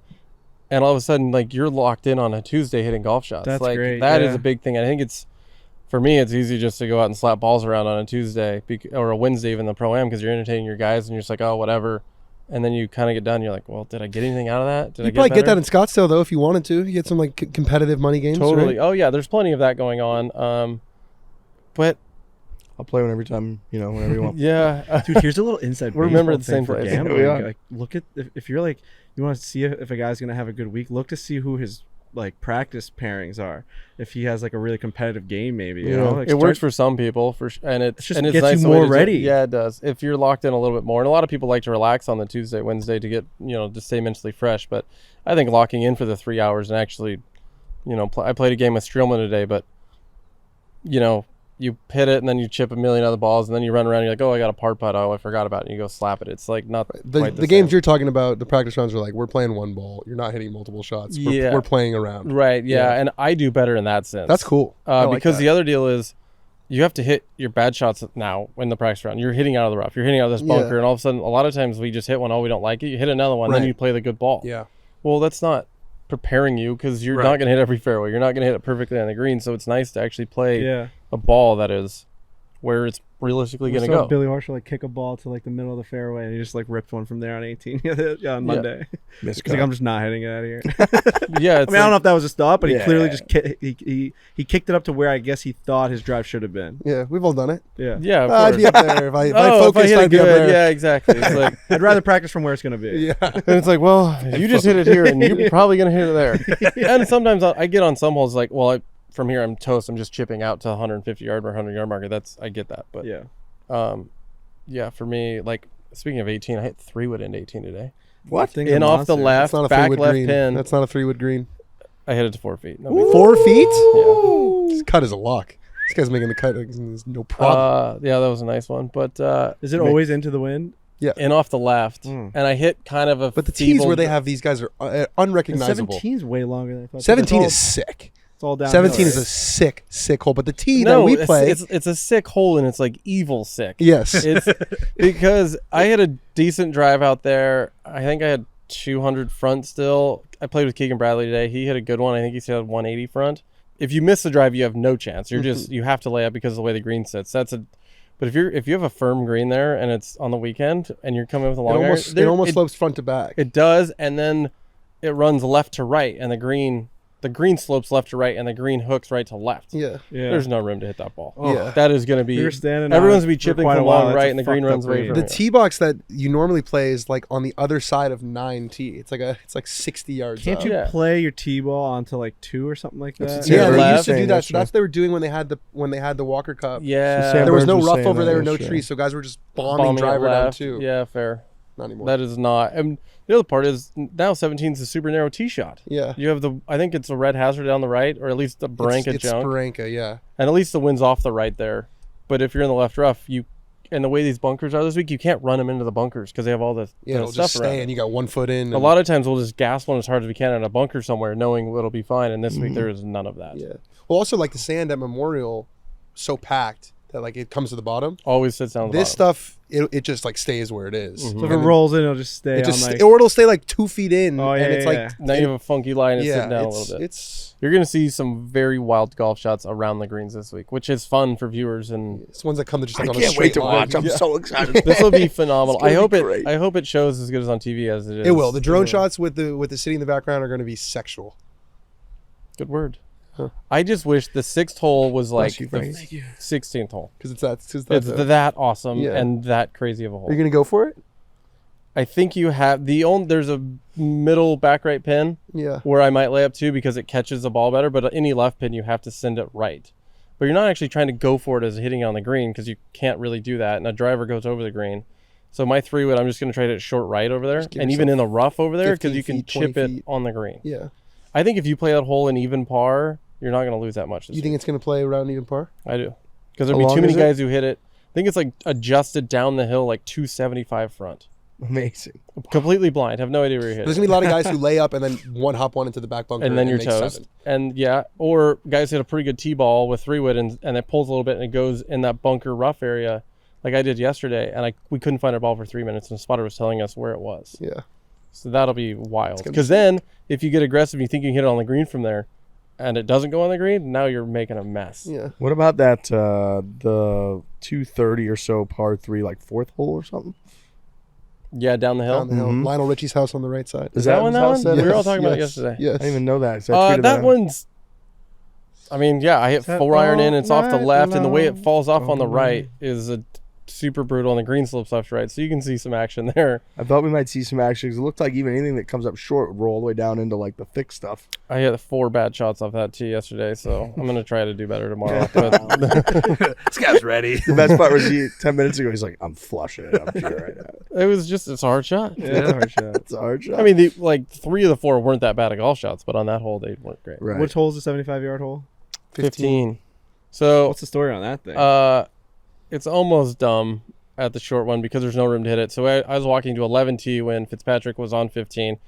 The pin was middle left today, easy wedge shot. Almost everyone hit it inside 15 feet.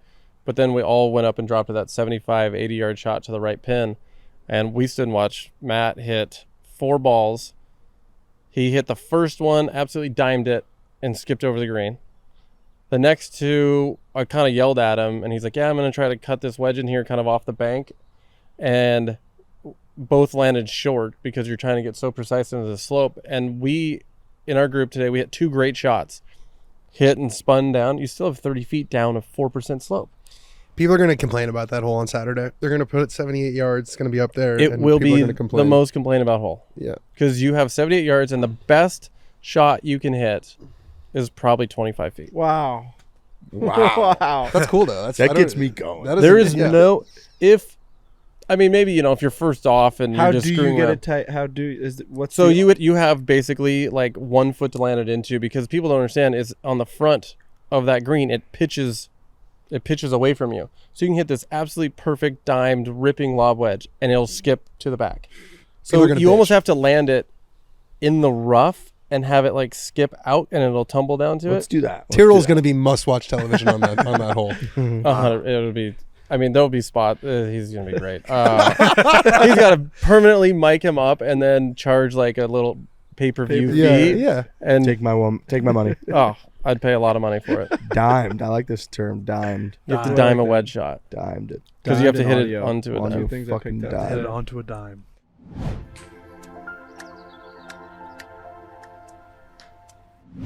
You need to check out Golf Galaxy to find everything you need for your golf game and for your dads. We got a little Father's Day action coming up. We've been putting out Father's Day videos that you guys did with your delightful fathers out there who loved every minute of it, playing golf, getting the whole deal. You guys went to Golf Galaxy with them, got them decked out. There's just nothing better than getting decked out. Swag, gear, Golf Galaxy, man. We've said it last show, but like it has a special place in our hearts of like growing up, walking into a store like that and seeing all the new gear and trying out all the new putters and like, you know, wanting to save up for like your newest piece of golf, you know, clubs or accessories or merchandise, whatever you wanted to get. I used to love that stuff, man, and I still do. Like finding a Golf Galaxy and walking in there is incredible. It's just a great day. It's a golfer's paradise. It's got everything.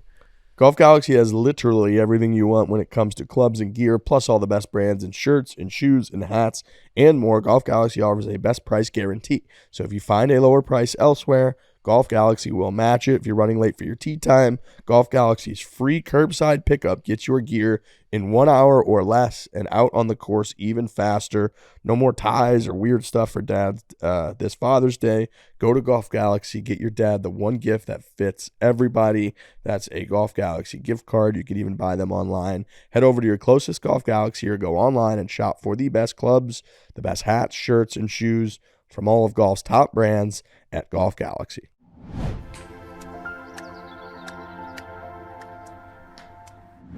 Where do you, when you go practice, where do you go? You can't go up to Mesa.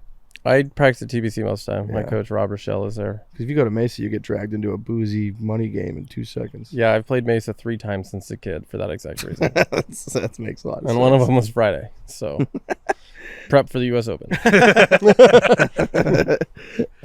You mentioned earlier, like high You're a school. member at Mesa. I am a member at Mesa. I'm going to get out there more often. I played a lot more this last spring than I did the previous couple of years. This is great. I got a tweet It's to so read. much fun. John Wood on Golf Channel just now said Ricky told him he plans to lay up short if they use a front pin on 15. So Laying up on an 80-yard hole. So we did talk about that. If you hit it right of the green, you can chip it right back up the hill. And that might be better than some of the putts down the hill. That would be a scene. Laying up on an Playing 80-yard for a hole. 3 on an 80-yard hole. Laying up. Right. Not even attempting to hit the green. Not even attempting to We make did 2. say if you do gun one Insane. like long left to make sure you hit the green, you can always get a putt down inside of 8 to 10 feet from there. The way, because it slopes off the right side or the left side, and you can kind of almost just bank it down there. The speed will be tough, but you can get it to where you'll have a par putt. But if you go after you hit on a bunker or the rough around it, I don't think you'll even have a chance at making par.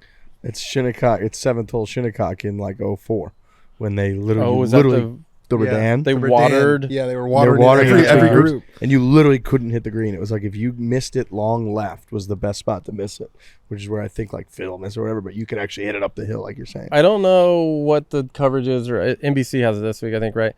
They just need to put a permanent camera on that and just make sure every shot's recorded. I'm Yeah, sure like what they they'll do have at something. 17 at Sawgrass, where they have the, Yes. the camera where you can hear the caddies and you can hear all that. That would be phenomenal. We should do a birdies. Like we should come up with a line for how many birdies will be on Saturday on 15. Are they definitely doing that Saturday? Do you know? That's the. We that's should the order call of the that street. in because that is. call I mean, that like, in. what's that number gonna be?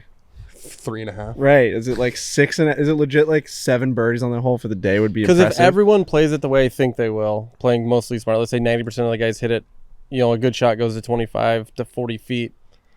Some guys will make that. So yeah, 5. But I think it'll play over par. 70 people. Yeah, or it'll something. play over par. It'll definitely play over par. They'll be because there won't be enough birdies to offset the It's a bogeys. nasty little fucker. It's just a How's the nasty. weather this week and weekend? Perfect. Just like Wow. this every It day. is. has This been is delightful. way nicer than I guess I expected warmer.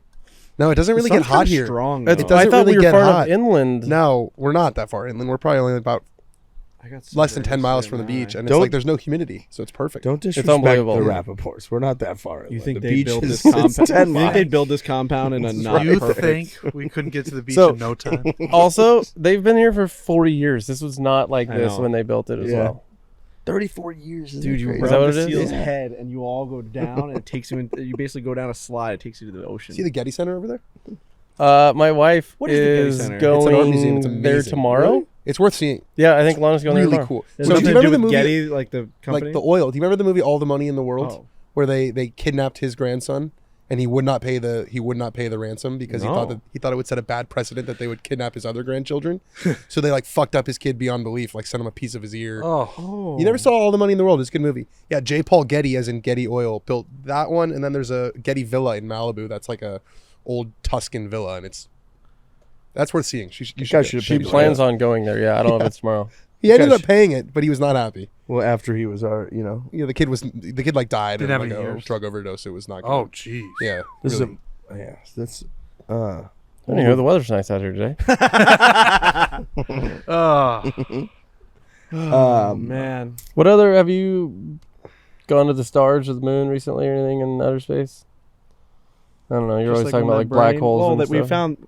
Well, yeah. I mean, we found all the alien shit that came out last week. No proof, though. They won't show the proof. Listen to that. Is that the Vegas one? Yeah. Well, no, it was prior to that. Non-human. It was like a very high class. I forget his name. Yeah. A high class CIA Air Force guy, right? Air Force guy was like, he's a whistleblower. He says that they are hiding, that they have 12 plus alien spacecraft and pilots Intact. They are non-human spacecraft. aircraft, and then were there people in these? And he goes, a vessel needs a pilot, and then they just like stop the interview. And we all just scrolled past it on Twitter, and we're like, That's the craziest part That's to what me. I was like. Because everyone's like, what are we supposed to do? It's like, well, like maybe we can start freaking out a little bit. It's kind of like the tour and the live and the PIF. It's like, well, no one knows what's going on, so just let me know when you Let's just when you forget find about out it. what's going on. I'll be there for my tea time. So I'm trying to get a little bit into that, but I watched that ape show, the Chimp Empire. Chimp Empire. That really fucked me up because we are basically chimpanzees. Bro, you watch this. It's on Netflix. It's 5 insane. episodes, 45 minutes Just watch the each. first episode and look in their eyes, and you're like, that's like my buddy. It's crazy. The problem is they like tear off your face too. Oh don't yeah. they? Yeah. And they tear each other's faces off. Right. They They know. have territory. It's all about power manipulation. One guy's like the guy at the door, and like if he doesn't like you, he's gonna rip your face off. But if he likes you, he'll pick all the little ants out of your back. Is your dad actually a Yankees fan? Yeah, big time. Nice. It's from Great Neck, New York. Is that right? So Yeah, it's from electric. Long Island. Was that by Mamaroneck? Mamaroneck? No, that's in Westchester. Mamaroneck? Is that what it is? Mamaroneck, yeah. Mamaroneck. That's Wingfoot. How'd you do that? Were you there? I missed cut by one. Not this week. No. This week's Not gonna be this good. week. No. We Sneaky probably have to might go to play this well. event, don't we? Probably. We're Yeah, doing we have an okay. event. We Pretty have, close. we have an event that's sick. Where are you guys going? The Nickel Yeah, Mine. it's a Nickel bar. Mine Bar. We're doing a meet and Oh, greet. we guys do meet and greet. Yeah, we're I gonna like meet and we're calling gonna it greet. meet and So greet. Dan's gonna start drinking again after his wedding weekend. Ooh, pray for you, Gotta bud. get rid of. I got a wedding coming up of my own in like 3 weeks, and I'm not allowed to have a sip of alcohol because at my engagement party, I was the first person to leave. I heard that. I got carried out. That's tough. So the rule was we had advice from previous married people, but she asked don't really drink the night before, so you look decent for pictures, like not hungover, miserable, and don't black out at your wedding because you paid enough money and 2 you're for throwing this 2. party, so do not black out at your nailed own it. party. 2 for 2. So I respected both, and I didn't, and I remember the very end of the night, not like the super end of the night, but like up until like eating chicken fingers and hanging out in the hotel room and smoking cigars is fucking great. Amazing. I left my engagement party at like 10:45. I got carried out by her cousins. Did she stay? I think. Oh yeah, we had 100 people there. They probably all stayed until 2 a.m. You can drink, just don't black out. Something happened to me. I don't know what yeah, it was. so definitely. It did. The other deal Someone I drugged you think for is sure. that I was you in the get bathroom puking. You and then definitely her- didn't just drink her too Uncle much. Carl came in. He opened the door. I was like, "Get out of here, Carl!" and I'm like puking. I'm like, I turned into a nightmare. It wasn't you. I think was the other disgusting. there's the disgusting you have so much adrenaline going that it's hard to get. It is hard to get really drunk because I drank a lot, Yeah, but your Dude, body this just fucking keeps guy- your body going. won't let This you. guy sang a Spanish song up there. Yeah. That was crazy. We're not talking about that anymore.